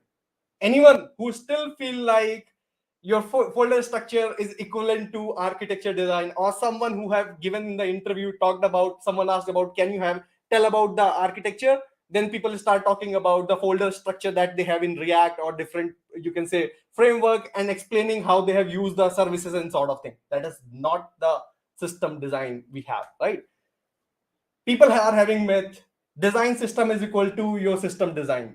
I feel like it's no, both are way different. It seems like just placing two words like a front or the backward doesn't mean anything. It changed the drastic word altogether when we say design system and when we talk about system design. So these are two different things altogether. People who have faced these problem, or people who have gone through this, or people who have basically tried typing something on the Google and getting altogether different result, so that may be a confusion.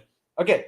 The third thing is, when we talk about micro front end, most of the people are like, I have a reusable component, I have built a library altogether, I have my own design system which can be plugged in any pages, any piece of the application, so I have a micro front end for my application. No, that's a myth, right? So it's not a micro front end. So micro front end have bigger use cases. If you are building something which is reusable and it can be fitted at multiple places, it's not a micro front end. Okay, with this, let's try to understand how an app is developed, right? So when we talk about any app development, so if I have to see myself, like starting off my career, when someone talk about me, you have to develop an app, what I used to see, I will get a Figma, I will get an API, and finally I will write a code, integrate it, get it done, my job is done. This is how I used to think how to develop an app. And this is how I still feel like most of the people who just start their career or in the early stage of the career, or people who are micromanaged sometimes, the people are actually doing most of the time this thing, right? But what is the actual life cycle of an app development?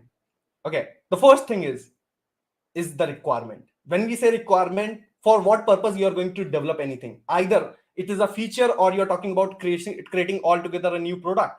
Why are you even building that, right? That requirement, the business need, right? The impact, everything's come into the picture, right? Now it has two angles. One is the product business side of thing, which we call it as functional requirement. Other side is non-functional requirement, which is the expectation. I want my app to be very fast, I want my app to be supported in an offline mode, I want my app to be available, like can be used on the mobile, and it can be used on the desktop, and it can be used on the different tab sort of thing, right? These are the non-functional requirement that people have, right? But you should be very clear what sort of users basically for you are going to build your application, right? Which is very, very important. Second thing is having a MVP or scoping it out. When I say scoping it out, you might have gone through the discussions with the product, with the EMs, with multiple folks. They will come up with so many requirements, bombard with so many things, right? If you're not scoping it out, it's not going to help you. Reason, you can't build a Facebook in a day one. You can't have a like marketplace like Flipkart or the Miso in a day one, right? You can't have. You have to accept that. For that, you have to prioritize so that you can have an MVP, you can have your business, and obviously outstanding thing, what are the core features, the core stuff that your platform is going to provide, right? Third thing is, once you are sure what you wanted to build, think about the tech which is going to support the use cases that you have.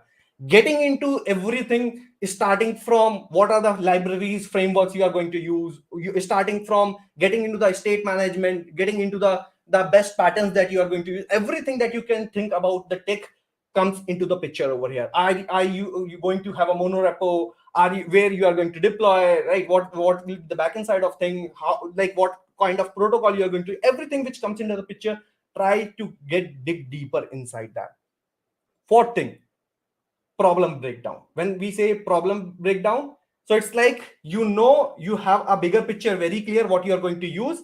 Now it's time to break down your problem at an application layer. What sort of routing you are going to use, what design system you are going to use, how what piece of your application will be reusable, you are going to import as a component, what sort of theming you are going to have, are you going to use something out of box in terms of you can say localization stuff, everything's come into this. Try to break down your problem statement. The fifth part is the implementation. Then actually your implementation come where you talk about getting the Figma, getting the API, getting the contract done, finally getting the implementation done and using the best practices on the UI in order to get roll out your application, right? This is how basically this is a front end, you can say, app development lifecycle happen. This is nothing special. We know this used to happen. This is happening somewhere. Either you are part of it or you are not a part of it. This is nothing. This is actually a system design expectation. Whenever you go into any of the interviews, whenever you are having a discussion, people who are like starting at the career or people at the senior level, they can differentiate between the expectation, the requirement that you used to get, or the discussion you are basically chipped in, right? So this is the system design where if you are asked something to build as an HLD level, which is high level diagram, right? It's the candidate or you can interviewer is basically asking for the what are the requirement you can think of. Are you able to even scope, prioritize the thing in terms of the business need and how much time investment it is going to take, right? Are you able to decide the tech in order to have the features and the functionality and the vision for the future, right? All of them come into the HLD. When it comes to the LLD, it's more about the person is actually looking you to build some piece of the application, along with that maintaining some code standard, like having a proper state management, thinking about the data modeling, all those things. The point number 4 and 5 comes into the LLD. So most of the people call it machine coding round. So you might have gone through the Flipkart or any of the interviews where you are given a problem statement. That problem statement seems to be like given an input, give me output. No, that's not the case, right? It's like, are you thinking about these parameters or not in a interview, which is very, very important. With this, I wanted to bring a very, very important point. Most of the senior folks can relate it. I can bet on that. Your career growth actually starts from the top bottom, bottom to top sort of. So what it meant by, when you are early stage in your career, you start with the implementation. Most of the people are looking for, are you able to implement? Given this problem statement, if I'm guiding you, get this thing done. If these are the resources, here you have to write, you have to use this utility in order to get your job done. Are you able to do that or not, right? That is the early stage. If you keep on growing in your career, you will see you are involved into like your problem discussions around the technology, the business use cases, prioritizing certain things from the tech, understanding the business requirement, connecting with the client in order to understand your users better, right? How they are using, where you're using, what sort of challenges they are facing. As you start involving from bottom to top, you are actually growing in your career as well. It's not just the learning, it's your career growth you will see. And now, earlier there was expectation where people used to ask the system design for the front end for at least like 3 year or 4 year experienced person. Now I can see company have started asking this question to even 1 year experienced people in order to see how much understanding he has as an overall picture, so that will he be able to contribute to a very small module, or he's going to make an impact while joining the company, right? That's what the expectation is when we talk about the system design. Now, we can't definitely cover all of them in a very short span. What I'm going to focus more on the requirement part, right? How to basically understand, how to basically analyze both the side of thing, which is functional and non-functional requirement. We'll be talking about the building block of front-end system design, which is functional and non-functional requirement. When we talk about the functional requirement, as we said, what matters is first thing, which is understanding your customers, understanding the business need. If you are able to understand it well, trust me, it is going to get deeper, right? It is going to help you a lot. First, understanding your business and customer need, right? So say suppose you are asked to build something like Flipkart. So what is your, like, if you go into any interview, or say suppose you are having some discussion, even you are going to start your own something, right? Anything, what is the first thing is like business need and who is your customer. If you have to build a like Flipkart, there are two part of that. One is the supply and second is the demand. When I say either you are going B2B or it is B2C, from where you will get the good and whom you are going to sell this good, right? You have to understand that. Now if you're in an interview, it's obvious you ask explicitly which side you wanted to dive into the interview, what is the expectation from the interview side, which is very, very important, right? Second, talk about the high level modules, right? In an application there are so many things. There is login, sign up, authentication flow. There are flows related to, you can say, payment gateway. There are catalog related stuff. There are your apart from the catalog, you have your payment gateway, you have your wish list, so many things are there, right? So talk about the high level stuff and then start getting deeper into that. When we say getting deeper into that, when you're talking about catalog, in catalog there are so many things. What are those so many things? You can have an infinite scroll, that we will be going into the technical, right? You can have an infinite scroll, you can have a button in terms of the pagination, you can have a search, you can have multiple filters, you can have some sorting capability. Now you are getting into the deeper into what sort of feature and functionality you need in a particular module, right? This is how the things keep on growing, so that you understand it very well, very well, how it is going to work, right? Okay, compatibility, like that will drive revenues and impact, right? You have to understand what are the things which is going to make more impact. So consider example, if you introduce like coupons and like coupons and discounts related stuff, definitely it is going to drive more revenue, right? So thinking in those terms, those features, those modules which are going to impact more, if you are highlighting, then you showcase, you have broader picture, you understand your customer base very well, right?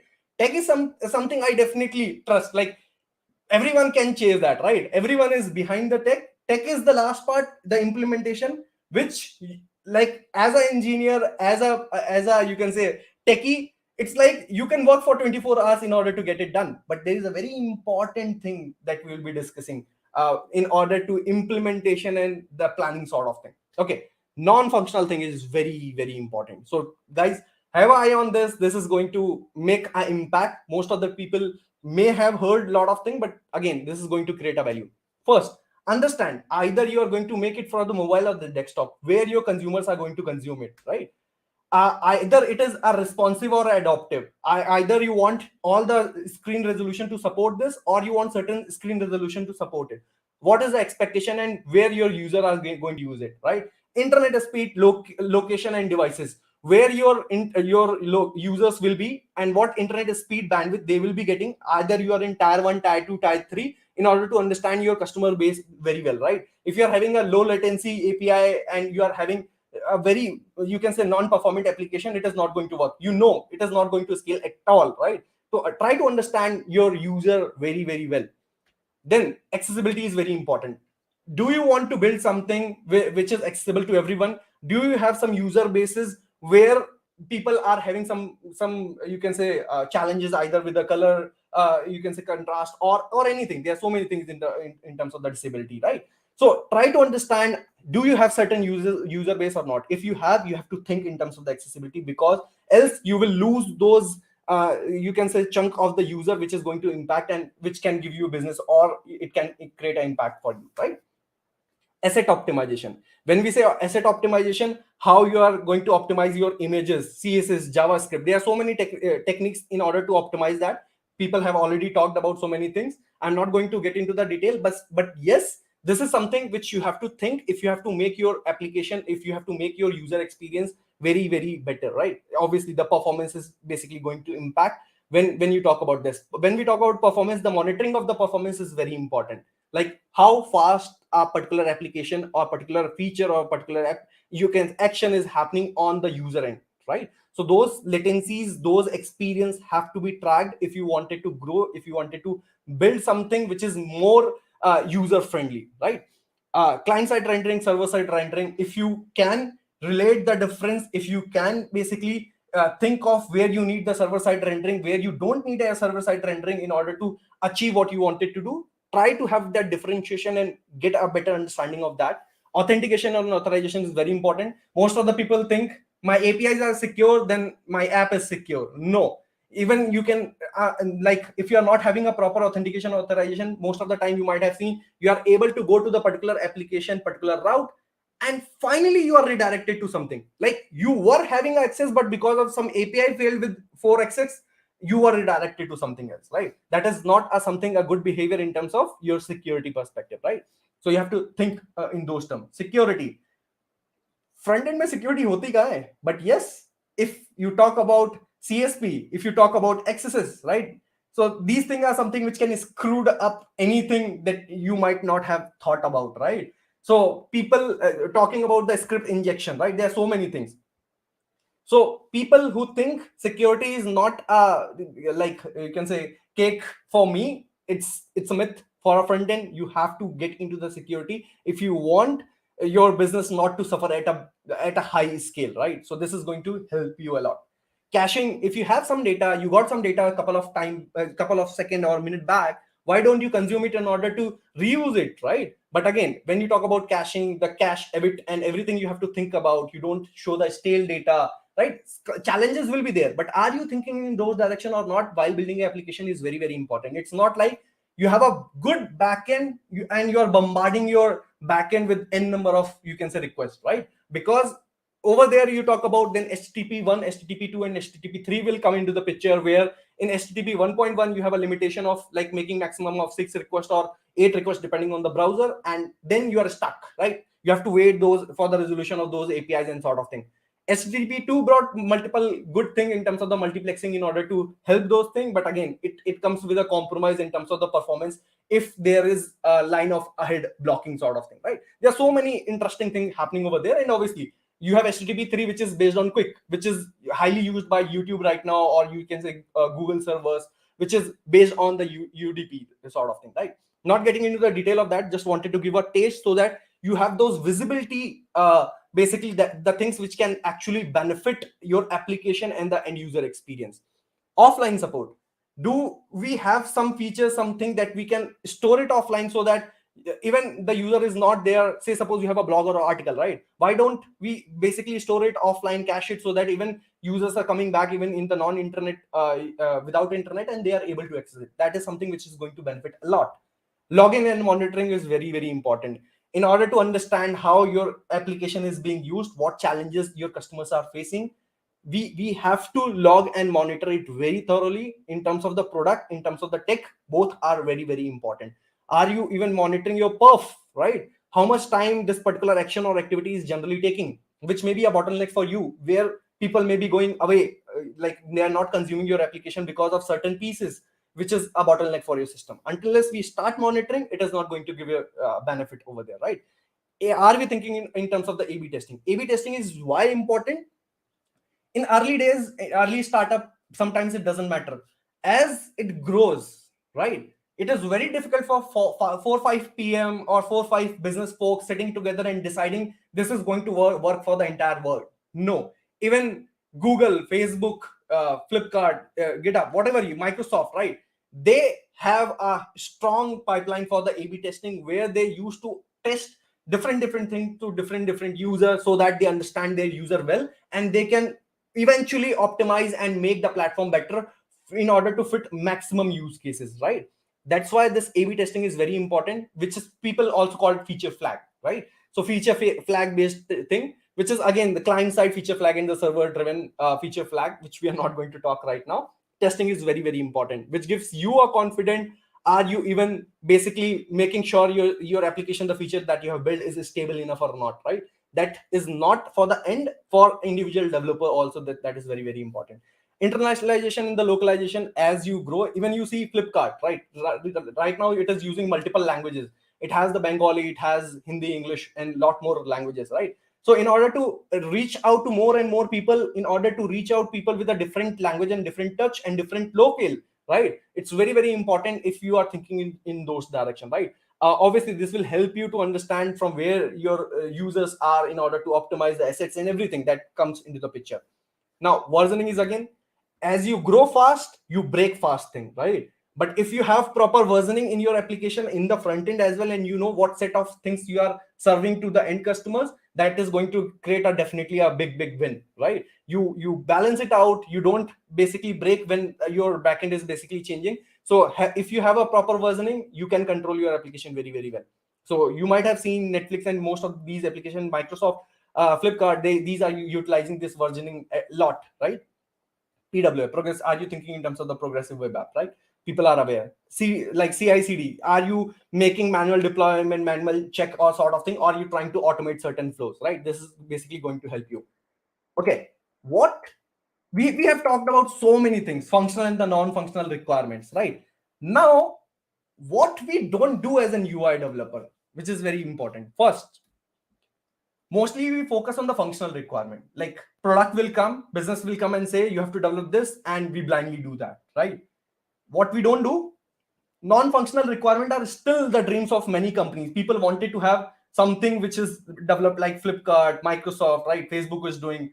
They are not able to do, not because they can't. It's mostly because we don't talk about it, right? We don't put those things as a priority in front of the business and the management, right? Which is very, very important. And we don't prioritize it. It's more about balancing the thing. It's more about thinking for today or thinking for a balance of today and the future. If you have a balance of that, then this is definitely going to be opted. It's more about you have to pitch it out, right? Basically thinking in terms of the front end system design, which is very, very important. We have just covered the couple of very thin layer about the requirement. Although I have started a YouTube channel altogether in order to cover front end system design, and I have recorded a lot of content over here. I will keep on like adding more content so that it supports a huge community. I felt this was a very huge gap when I was trying for companies, multiple companies, and I was not getting those good content, and what I was getting entirely on the back end. But you go into the interviews, you are asked on the front end side, and mostly you might have heard things, but you don't know how to like collate those things and how to put those things, how to go into the multiple depth, right? So those are the things which I'm going to cover on those channel, and I will be sharing those. Like Kiran will help you to share what is the ending thing which I wanted to highlight. Better we design our systems, the lesser we will rebuild, and we have to maintain it. This is very, very important. Most of the people just rush on building the things faster as soon as possible. But again, if you have a better understanding, you are investing time on your systems, it's going to be a killer for you in future, because you can go on progressively building a lot more thing instead of investing on the same stuff. So Chuck the System Design, this is the series name that I started with. Okay, thanks everyone. If you wanted to connect me on any of the platform, it's again Engineer Chirag. Someone I think said about why I have written this on my t-shirt. As I said, this was a funny thing that happened a couple of like years back, and I'm just having this funny username.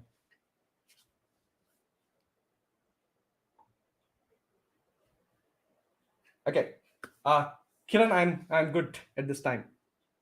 Great. Oops. Yeah, nice talk, Chirag. Thank you. Very well explained. Yeah, you can share the link for your YouTube channel as well in the private chat. I will share it in the comments. Yes, definitely. Yeah. Meanwhile, if you have any questions, you can put it in the chat.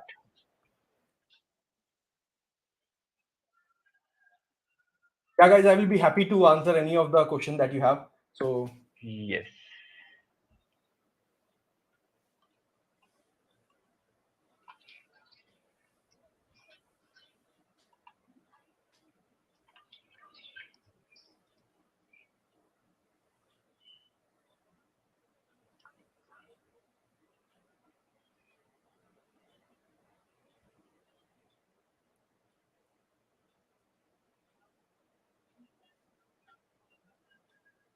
Okay, we have one question. Best UA framework you have worked with?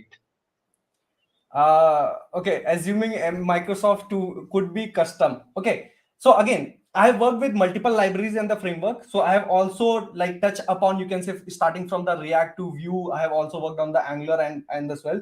But personally, I won't say one is better than the other. Even you compare like people talking about the Next.js, and now there are a few more things which are coming into the you can say the market. It's more about your use case. Don't rush because everyone is rushing behind a particular framework. You try to find what use case you are trying to build, right? Consider example, you are trying to build your static profile which has just one page.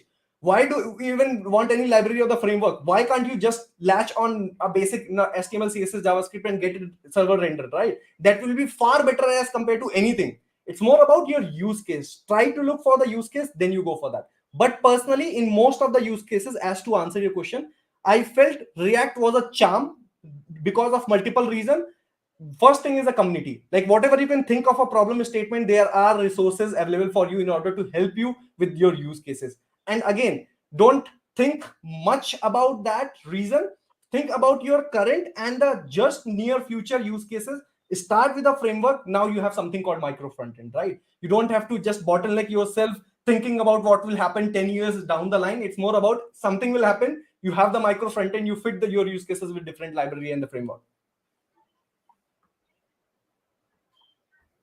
I think Albert has a follow-up question. I think Meant it's for like the UI he's library, asking. like, okay, Albert, again. So what I will say, most of the time people go for the, I have seen Tailwind also, like people have used a Bootstrap also for the B2B applications. It's more about what you are. I was personally a big fan of Material UI. I will be very frank, once upon a time, and I used to use that in a lot of my project because of that triple effect and all sort of things that is provided, right? So I was fan, but again, when you start your good you are working in a product based company, you will find eventually there are requirements which in which they want your own design ethics to be represented as a product, right? Then you eventually start building your own custom components and custom theme, and you end up building your own design system, right? So better you think about those things in early stage. I have also used semantic that have worked for semantic UI that have worked for in my past as well. Currently in Microsoft, if I have to tell, we are using different sort of internal libraries, and there are so many things, right? So Yes.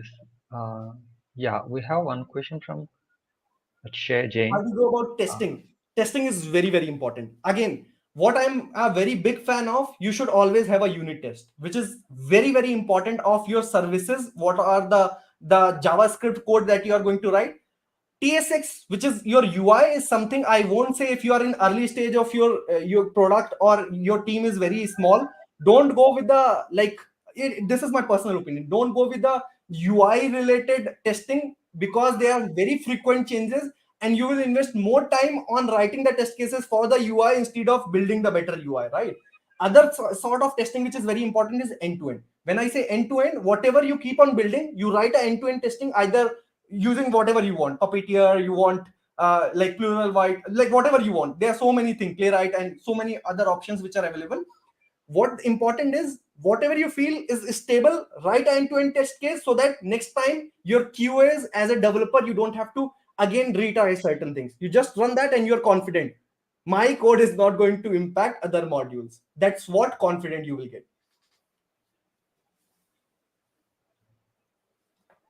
so when do you think about the non-functional requirements? Non-functional requirement should be your day one priority. I will tell why this is not people discuss about. Eventually this is asked, like what will happen, you generally start with I want this feature. Okay, you will say, haha dude, I'm good, give me the UI, I'm going to write that form, going to build those web pages, and I will master in couple of days or a week, I will get your job done. But eventually people will ask why it is taking so much time, why there's a flicker which is happening, right? Why are we not able to support, say suppose offline mode? Why our assets are so you can say large, right? All these things will come into the picture once your, you can say, product side of things are done, because any product, any startup won't roll out a buggy or you can say unperforming thing on the production, right? Because what they think in terms of the product, get the product done, product feature requirement done first, then we will catch up on the non-functional requirement. But if you have those visibility, what are the things which are important for you, probably you can take those decisions in early stage while deciding tech stack, while building your application. I think that should be your first discussion while discussing your requirement, right? So take an example. I just wanted to add one thing. You are supposed to build a form that works in a like with some Figma sort of thing. Once you build that, there's a requirement, dude, this is not working in a mobile. You didn't even thought I have to build for a UI, and now you have to entirely do a revamp. You have to add those, you can say flex model or whatever grid system you are going to use. So those kind of impact can happen if you're not taking non-functional requirement in the starting. How much comfortable you needed to be in front end and back end to start with us? Okay, I didn't get that probably the exact question, but are you thinking about how much command do you should have the front end and back end in order to like start with your system design? No, system design is not something which you should start thinking ki once I have a very good command in a programming language or a particular specialization in front end and back end, then I will think about the system design. It's okay. You have a very supervision about certain things. You may not have a depth knowledge, it's okay, but you should have some level of knowledge in each and every area in terms of the system design, because else you will always think in major discussions, you will see this is not a cup of tea for me. This is some weird discussion which is going on. You can't contribute because you don't understand those things, right? Got it. About the greenfield project, what about the adding something to already running company, which is the case most of the time? Okay, this is what we call progressive development as well. What I meant by, if something which is black box, I am personally a big fan. If you are a new into the company in a project and you don't have people who were there in the company from the past or couple of years, right, and you don't have any context, don't become a 10x engineer and try to like go and modify all your code on the day one thinking this is a crap which is written. Trust me, it will break. For me, it have broken for so many times. You have to trust on the person who have written that code, and that code was working in the production. What you should do, a progressive development. What it meant by, you pick a small problem, you rewrite that problem, or you feel this is something which is going to work, but be ready with a backup in case it broke on the production. What is my next step? Am I ready with a like reverting of the build or something if you are going to take such decision? But try to avoid and try to have a progressive development. Take one piece problem statement, try to migrate. If you feel like it is challenging for you, try to use micro front end in terms of you try to utilize the design system that you have so that it has the like basic look and feel. It should not look like you are using two different application altogether within a domain. That is not a never ever good experience. Try to focus on those things, do a progressive development, you will be able to champ that. Got it. Yeah, I think that's all the questions we have for now. Um, yeah, thanks, Cool. Chirag. I think this is Thank really insightful session. Yeah, yeah, thanks Thanks, for Kiran. And I would love people to just check their system design. So most of the folks, and obviously one thing, Kiran, they will take 1 second. yeah, Uh, I want people who are interested to share their knowledge in the community. I am going to start the mock interviews also in this channel. If you wanted to share your knowledge in terms of the HLD and LLD, please come and join and we will share our knowledge together. got it. Great. Thanks, Kiran. Thanks, Yeah, everyone. thanks, Chirag. Thanks. So yeah, uh, we will move on to our last talk. Karthikeyan, uh, hello, Karthikeyan, are you ready? Yeah, yeah. Can you share your screen?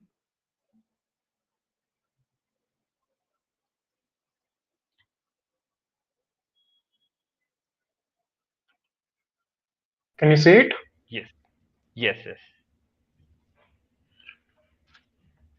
Okay, I'll start. We'll get started. Okay, cool. So, hey everyone, my name is Karthik. I'm a ST1 front end here at Tickertape.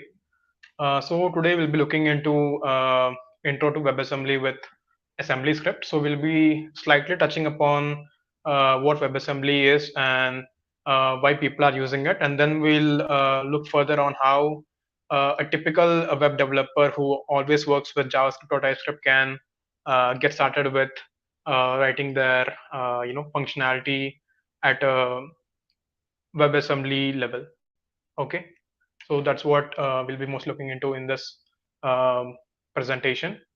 So moving forward, we'll see what is WebAssembly, right? So we'll see a standard definition, like WebAssembly is an open standard whose objective is to offer near native performance on the web while maintaining compatibility with the current ecosystems and standards.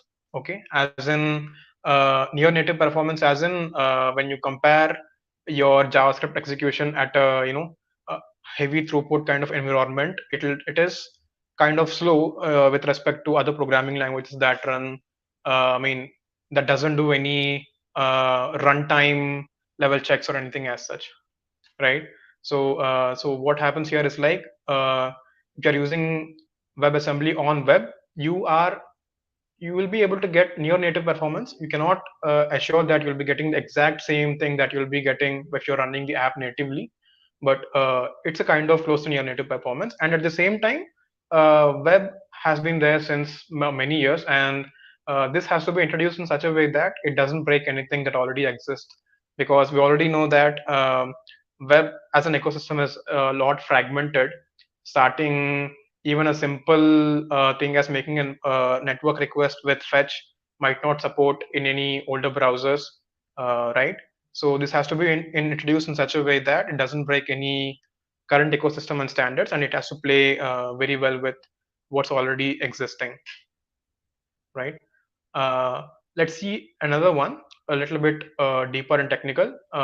Here, WebAssembly is a binary instruction format designed as a portable, portable as in size and load time efficient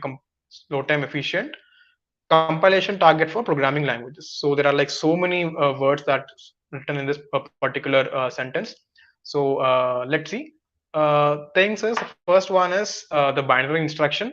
So what do you mean by binary instruction? So what's happening here is if you're writing your code in JavaScript, at the end of the day, the browser receives the JavaScript code and it has to go through many things before it gets executed on your browser, right?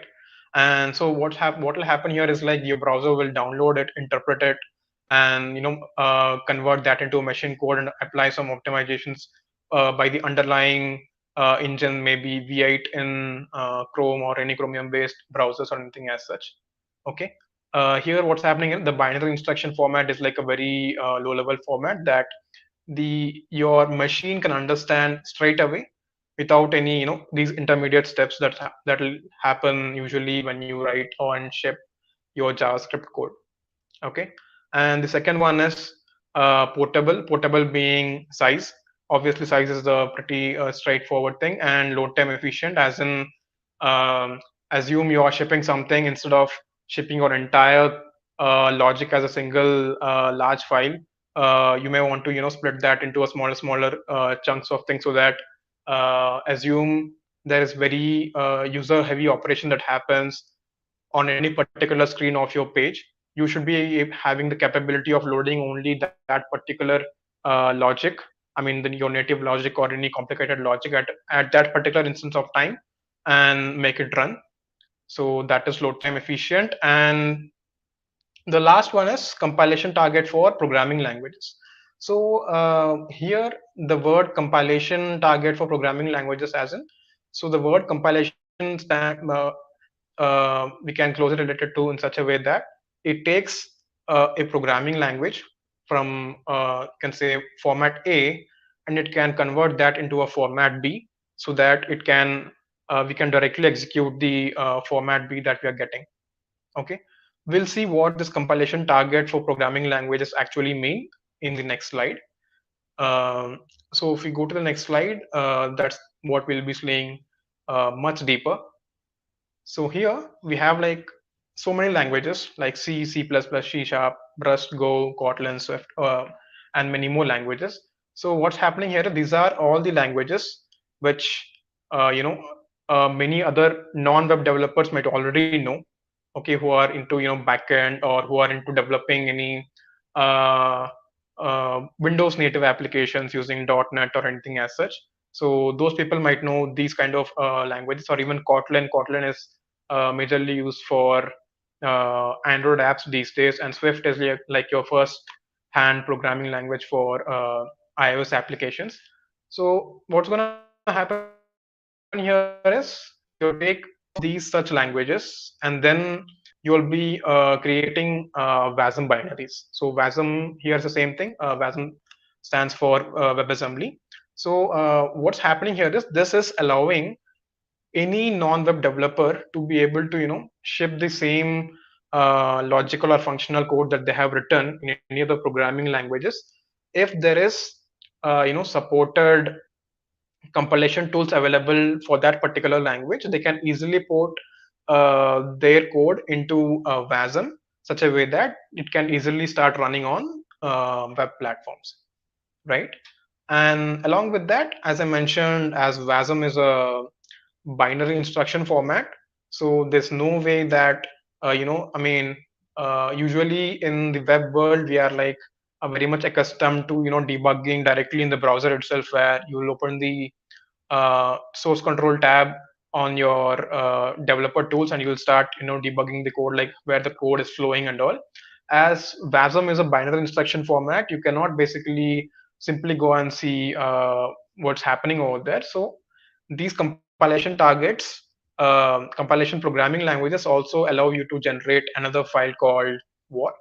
What is your WebAssembly in text format? So you can use this to see the flow of the code and where you want to add your own debugging point or anything as such. So this is one more thing. We won't be going any much deeper into how WASM looks like or how what looks like, but this is like an overall understanding of what is programming languages by using your particular compilation tools and then convert those things to run on web using WASM and another debuggable format called what.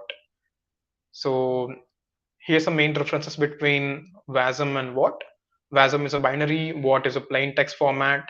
WASM is machine readable and what is human readable. And WASM is the main thing that we'll usually use for execution, and what is your file for editing or debugging on the go, right? Okay. At the same time, as it's a we can say as a programming language or a language in general, every language does come with their own set of data types or internal inbuilt functions or anything as such. So we'll touch up two main things coming to WebAssembly. We'll touch upon data types, and then we'll also touch upon another thing called operation codes. Okay.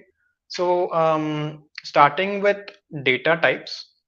So I mean, if you're a web developer, you will be knowing, right? It is number, string, arrays, objects, sets, maps, and all such things. But when coming to these kind of low-level machine languages, especially for WebAssembly, we have only a particular set of data types that we do support.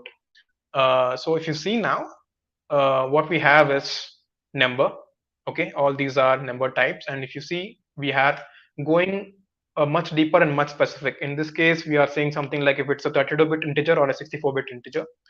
At the same time, we are saying if it's a floating point value, if it is a 32-bit floating point value or a 64-bit floating point value. Okay, and at the same time, there are multiple things like vector type. Vector type is something where it's a 128-bit representation of data, right? And other things are like references. References may be pointing out to your if you're familiar with any other strictly typed languages, you might be knowing about the word called pointers or something as such, right? So these are references types. And you have function type. These are your usual functions, which usually you might take an input and you might expect to give an output and something as such. But if you notice here, you are not seeing any of your usual data types. Usual data types, as in there is no string, there is no arrays or object sets, maps, or anything as such, right? So whenever we are targeting for these kind of uh, low-level languages, or especially WebAssembly in our own context, we don't have any of those things straight away. Like you cannot simply do like a variable that you can declare as a string and you can not directly play around with it. We'll see how and where we can do such things. But as of now, as an overall understanding, this is what it is. You'll be getting numbers, you'll be getting references, you'll be getting functions and something as such. Okay, cool. And moving forward, as I mentioned, there is something called opcodes. Opcodes is again abbreviated as operation codes. So what will happen here is like usually if you can take an example of JavaScript, assume there is a function and function might be accepting two arguments, maybe A and B. What you'll usually do is like you might simply say return A plus B, something as such, where A is an operand, B is an operand, and the plus that you write in between is an operator, right? But here in this case, things are not that straightforward. So if you see, we have like so many opcodes that is available within WebAssembly. basically, if you can take an example, let's see this local.get. So local.get is a something where you will be able to accessing a variable that is available in your local scope, right? Whereas if you are working with JavaScript, all you need to do is like simply use a variable or any parameter straight away, like a, b, or whatever it is. And similarly, say you want to do an operation where you want to check if two numbers are equal or not, you'll be simply doing a equal to b, assuming both the numbers are equal. You'll be getting true or false, but in this case, it's not that straightforward. We have to do something like i64.eq, and we have to deal with these things. So there are many such type of opcodes that end of the day that gets executed on your machine. I mean, essentially, in our context, we are only talking about what do we say, browser. Okay.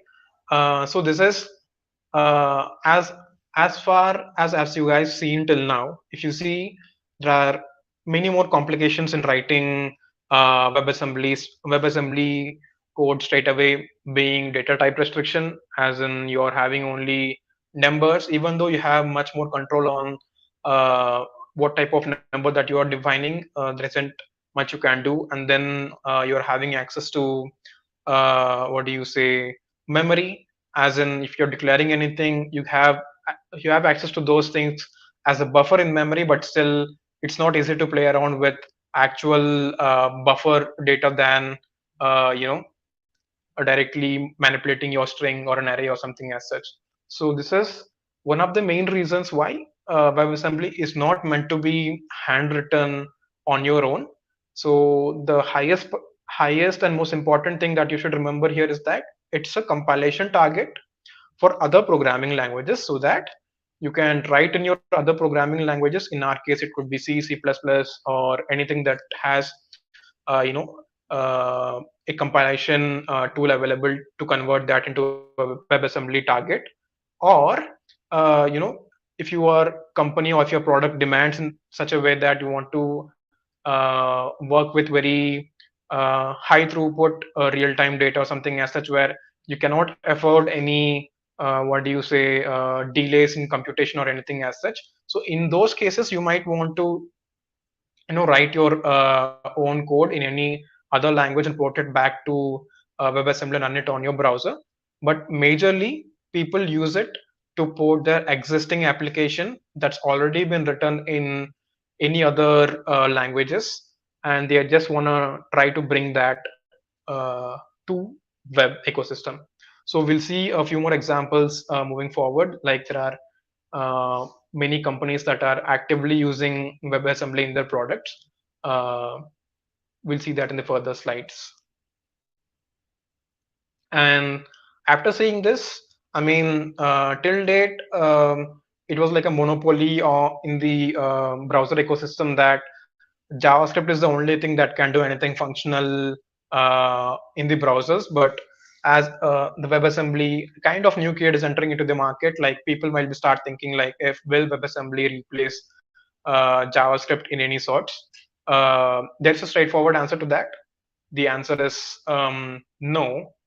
The reason being, WebAssembly in essential is designed to be a complement to JavaScript, as in so in browser, the highest and the most popular thing will stay as JavaScript itself, because while WebAssembly will over time allow many other languages to be compiled and be able to run on the web, JavaScript will remain the same as the major player, because it has been there since many years.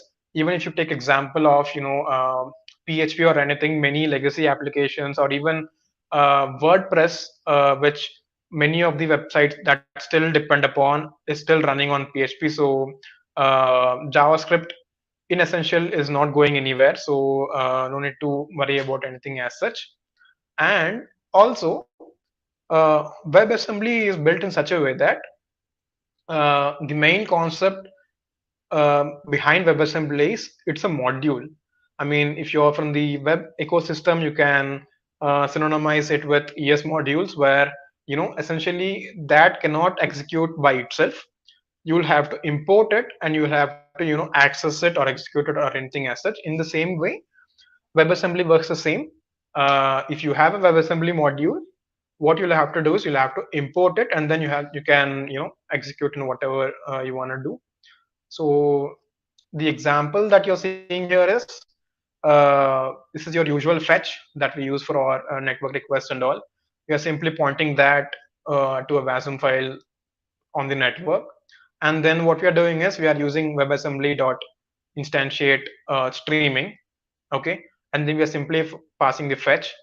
And what's happening is here is it's an await statement. So what will happen until the browser downloads the WASM file and processes it, the line execution will be waiting. And then once you get it, as it's an object, sorry, as it's a module, you'll be expecting a few exports from the module. So it is instance dot exports, and it's exposing many things. You can access any function, and you can pass arguments or anything as such. So this is the main ideology. Like WebAssembly within itself cannot run straight away. It needs even a teeny bit of at least these 3-4 lines of JavaScript glue code to get things started. So JavaScript is not going anywhere anytime soon. Um, Moving forward, is anyone using WebAssembly? Let's see. There's one major thing called Blazor. So Blazor advertises itself as a way to build client apps with C#, as we have seen in second slide or somewhere, where there's a list of programming languages which will allow you to port that particular code and be able to run that in the browser. So Blazor is one such full-fledged framework where you can write your code in C# and it'll allow you to bundle up the code in WebAssembly, and you can execute it on the browser. One more advantage here is like as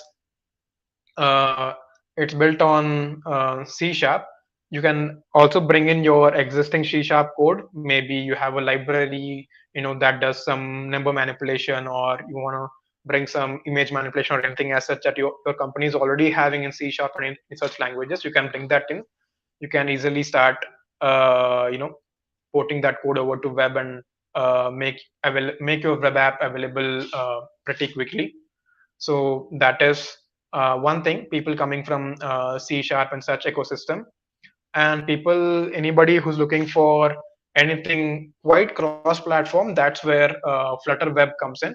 So Flutter within in itself is a cross-platform app development, can say framework or anything as such. So what happens here is like you'll be writing a single Flutter application that will be written in Dart, okay? And during the compilation time, when you're exporting the app to Flutter Web, we do have an option to if you see, there are two different options available. One is HTML renderer, and another one is the Canvas kit renderer. So what will happen is whenever you're exporting your Flutter Web app, it usually sees in the browser, if it's running on the desktop, it'll automatically be choosing yeah, I'm actually pointing out to this particular point. So it'll choose the HTML renderer if it's on a mobile browser, and it'll choose the Canvas kit renderer on a desktop browser. So what is happening here in Canvas kit renderer is like all you will see is like a little bit of HTML here and there in order to get the, what do you say, inject the scripts, or in order to provide any meta tags or anything as such. But the main content that you'll be seeing for the entire application will be within a canvas, right? So this is one more way how I mean, frameworks are taking advantage of WebAssembly to bring cross-platform applications to web. Okay. Cool. There are a few more things on companies who are using WebAssembly in action. So I've attached link to everything. We'll open a few, and the rest all you can see from the, what do you say, the slides. So I'm opening Google Earth. So if you see Google Earth, I open the network tab and I switch the filter to WASM. And if you see, Google Earth is accessing earth.wasm file. So whatever you are seeing here, I'll show you by inspecting it. So everything here is within a canvas, right? The moment I take it out, you won't be seeing anything except for other functional UI. So whatever you're seeing on the Google Earth, that is basically I think it was in C++ code base, and they ported that over to web using WebAssembly. And similarly, we can see Figma. Figma is also another prototyping and designing tool, which heavily uses Canvas Kit as their rendering engine on the web. And these are like two examples where they ported existing code base into web. The third example is like Squoosh. Squoosh is your image manipulation, cropping, rotating kind of tool that's available on the web. So uh, what's happening here is, the moment I try to open any image to manipulate it, if you notice, they are bringing in functions that is allowing you to rotate and convert between maybe an SVG to Mozilla's JPEG. So what's happening here is, these encoders and tools are already been written in native languages many years ago. So it doesn't make sense to write these logic on your own in JavaScript and implement in your web app, whereas you can directly port those what do you say, libraries or sort into WebAssembly, and you can get started with using those things on your web platform. That's a second kind of example. And third kind of example is StackBlitz. StackBlitz is a compelling player in recent times. So what's happening here is, as assembly, it runs natively, it comes with its own security benefits, as in it gives you, your own complete isolation of code execution. So what's happening here is, StackBlitz is working on something called web containers. Containers, I mean, I think it's not open source yet, but they are trying to make it open source, where you're able to run your entire a containerized environment in your browser, so that you can start executing stuff on the browser itself. So if you see here, I have I'll go to this mode. So if you see here, we have a package JSON, which essentially means it's a JavaScript package, right? So we are actually running it within the browser. So this is one more compelling way of using WebAssembly. And moving forward, WebAssembly is not just restricted to the browsers. We can take it beyond browsers, where Cloudflare workers is actually using WebAssembly in such a way that they're allowing, I guess, C++ code to be able to run at the Cloudflare worker site, so that any native logic that is already existing, maybe say image compression, or maybe say compressing your static assets too broadly or something as such. If you want to control anything as such, you can write or port your web workers, not the web worker, I mean the Cloudflare worker logic from C++, and you can directly deploy it on Cloudflare workers, and it will be able to execute it. And the next option is we have is Fastly's compute at edge, where Fastly is allowing you to write Rust code and make it able to deploy it on their vast edge network, so that you can intercept your requests or responses and act accordingly. So this is still within the web ecosystem, but beyond browsers. And then we have like Amazon Prime, Disney Plus, BBC iPlayer, and all, where they have to support what do you say, wide variety of devices across set-top boxes and smart TVs, mobile phones, and all. So they're writing the code natively, and they are porting it over to wide variety of set-top boxes, TVs, and all. And the last thing here is Flight Simulator. So it's a game. Usually shared libraries are shared with maybe .so files or .dll files, but Microsoft Flight Simulator is slowly moving towards sharing their shared logic through WebAssembly. And one of the co-founders of Docker said that if WASM plus WASI existed in 2008, they wouldn't have built Docker um, publicly, because WebAssembly is that much powerful with its system, its interfaces, and its containerized security and all. Moving forward, we'll see how a typical web developer who just knows JavaScript and TypeScript can get started with creating their own WebAssembly modules.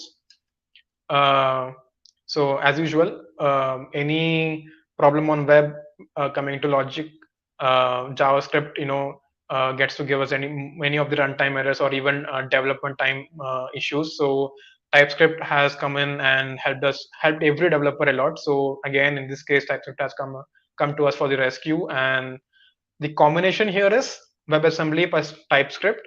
So there's something called AssemblyScript.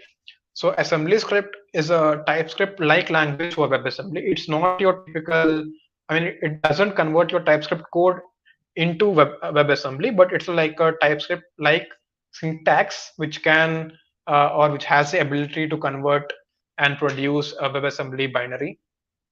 So how does it look like? So it looks something like this. It's a usual JavaScript, okay? Only this particular part feels like TypeScript, but not entirely TypeScript, because if you notice in the beginning, I've told WebAssembly has its different ways of, different types of data types. It'll go much deeper on what exactly a number is, what exactly if it's a floating point number or it's a integer. So here we're simply saying we are passing an input that's a 32-bit integer, and we are expecting a 32-bit integer as an output. Okay, so as I mentioned earlier, the compilation target will generate two files. One is WASM, that's your binary file, and the other one is what. So if we see, this is what your what file will look like. So what is what? This is what. So you see, you have a function. Okay, it's accepting an argument, and it's expecting a return type of 32-bit integer, and these many things are happening within the function, where as I was mentioning opcodes, right? So this is one such opcode where he declared a constant variable, and this is another opcode where he's accessing the this particular parameter. Okay, and if you're running it, it runs straight away. Okay, as I mentioned earlier, there is a thing called WebAssembly.instantiate streaming, where you can simply pass fetch with a particular file, and it will start. You'll get the WebAssembly file as a module. You can import and execute it. Okay, cool. But we are still stuck with the problem of not having arrays, strings, or anything as such. So AssemblyScript provides the same. So they have a concept called loaders. So instead of simply doing WebAssembly.instantiate streaming or anything as such, if you can use AssemblyScript's loader, what's going to happen here is, if you see, it's the same syntax. We are simply passing a fetch. It's returning a promise. The only thing is we are using AssemblyScript's loader, and that in itself will give you the ability to create arrays and such. So what's happening here is, so this is your exported module, okay, and this is your function, okay. When you're using AssemblyScript loader to load this particular WebAssembly file, it exports another function that is __ new array. So what's happening here is, as I mentioned earlier, WebAssembly supports numbers and wide variety of reference types. So here we are passing a pointer. So what we are simply doing is we are creating an array. Okay, we are getting the address location from the same export, and then we are passing the actual JavaScript array. Okay, that is in turn is giving us a pointer. Okay, and we are passing that pointer to the function that we already have. So this is one way where AssemblyScript is helping us in supporting strings and what do you say, arrays. But still, there is no support for objects or anything as such, or any other data types like sets and all. But as far as now, numbers, strings, and arrays are supported. So they have their same way for creating, reading the arrays, etc. So let's see one little demo and uh, you'll get to know how it actually works. So if you see, we have a simple, the same Fibonacci series function. So it's a simple TypeScript file. Okay, there isn't much that's happening here. And then if you see the package JSON, we simply have AssemblyScript as a dev dependency and AssemblyScript loader as your dependency, so that you can load the AssemblyScript file. And if you see the index.js file, simple, we're importing the loader. We are doing loader.instantiate sync as it's running in, Node.js environment. We're loading it synchronously. We can also do it asynchronously, but we are doing it synchronously here because we are reading the file synchronously. So instead of having a URL path, as it's Node.js environment, we are directly loading it from the file system. So we have a simple test. The test is for a Fibonacci series for the 10th number. It's 55. So we are simply asserting whenever I pass 10 to the function, is it returning 55 or not? And at the same time, I'm console logging the module so that I'll show you all the inbuilt functions that is coming along with AssemblyScript. So in order to run this, we'll simply do npm run as build. So this is coming from your package JSON. So this is the build command as build. So now we can simply run the test that I have, npm test. So if you see, the test has passed. There is no issue. So it didn't throw any error or anything as such. But the console log that we made, instead of the simple fib function that we made, we have all these functions like, if you see, we have a way to create a new string, we have a new array, get array, and everything as such, right? So this is coming as we are using AssemblyScript's loader. And one more advantage is if you're using AssemblyScript to build your logic, and if you have a requirement that your code has to run in older browsers also, so what you can do is, as it's written in TypeScript, you can simply run a command. Here in this case is TSC, you're wanting it to the project that is within the AssemblyScript folder. So I'll simply run npm run build ts. So it'll give you a JavaScript file. So you can, check if your browser is supporting WebAssembly, and if yes, you can do the logic of using AssemblyScript loader or even native WebAssembly loader to load the file and execute it. If not, you can simply execute the JavaScript file so that you can maintain the compatibility for older browsers also. And I think that is all for today. I hope this was a useful session.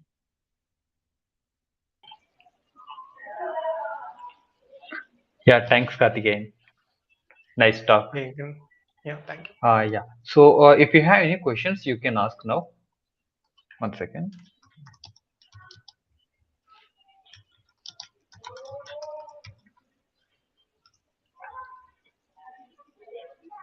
Let's see the past questions so far.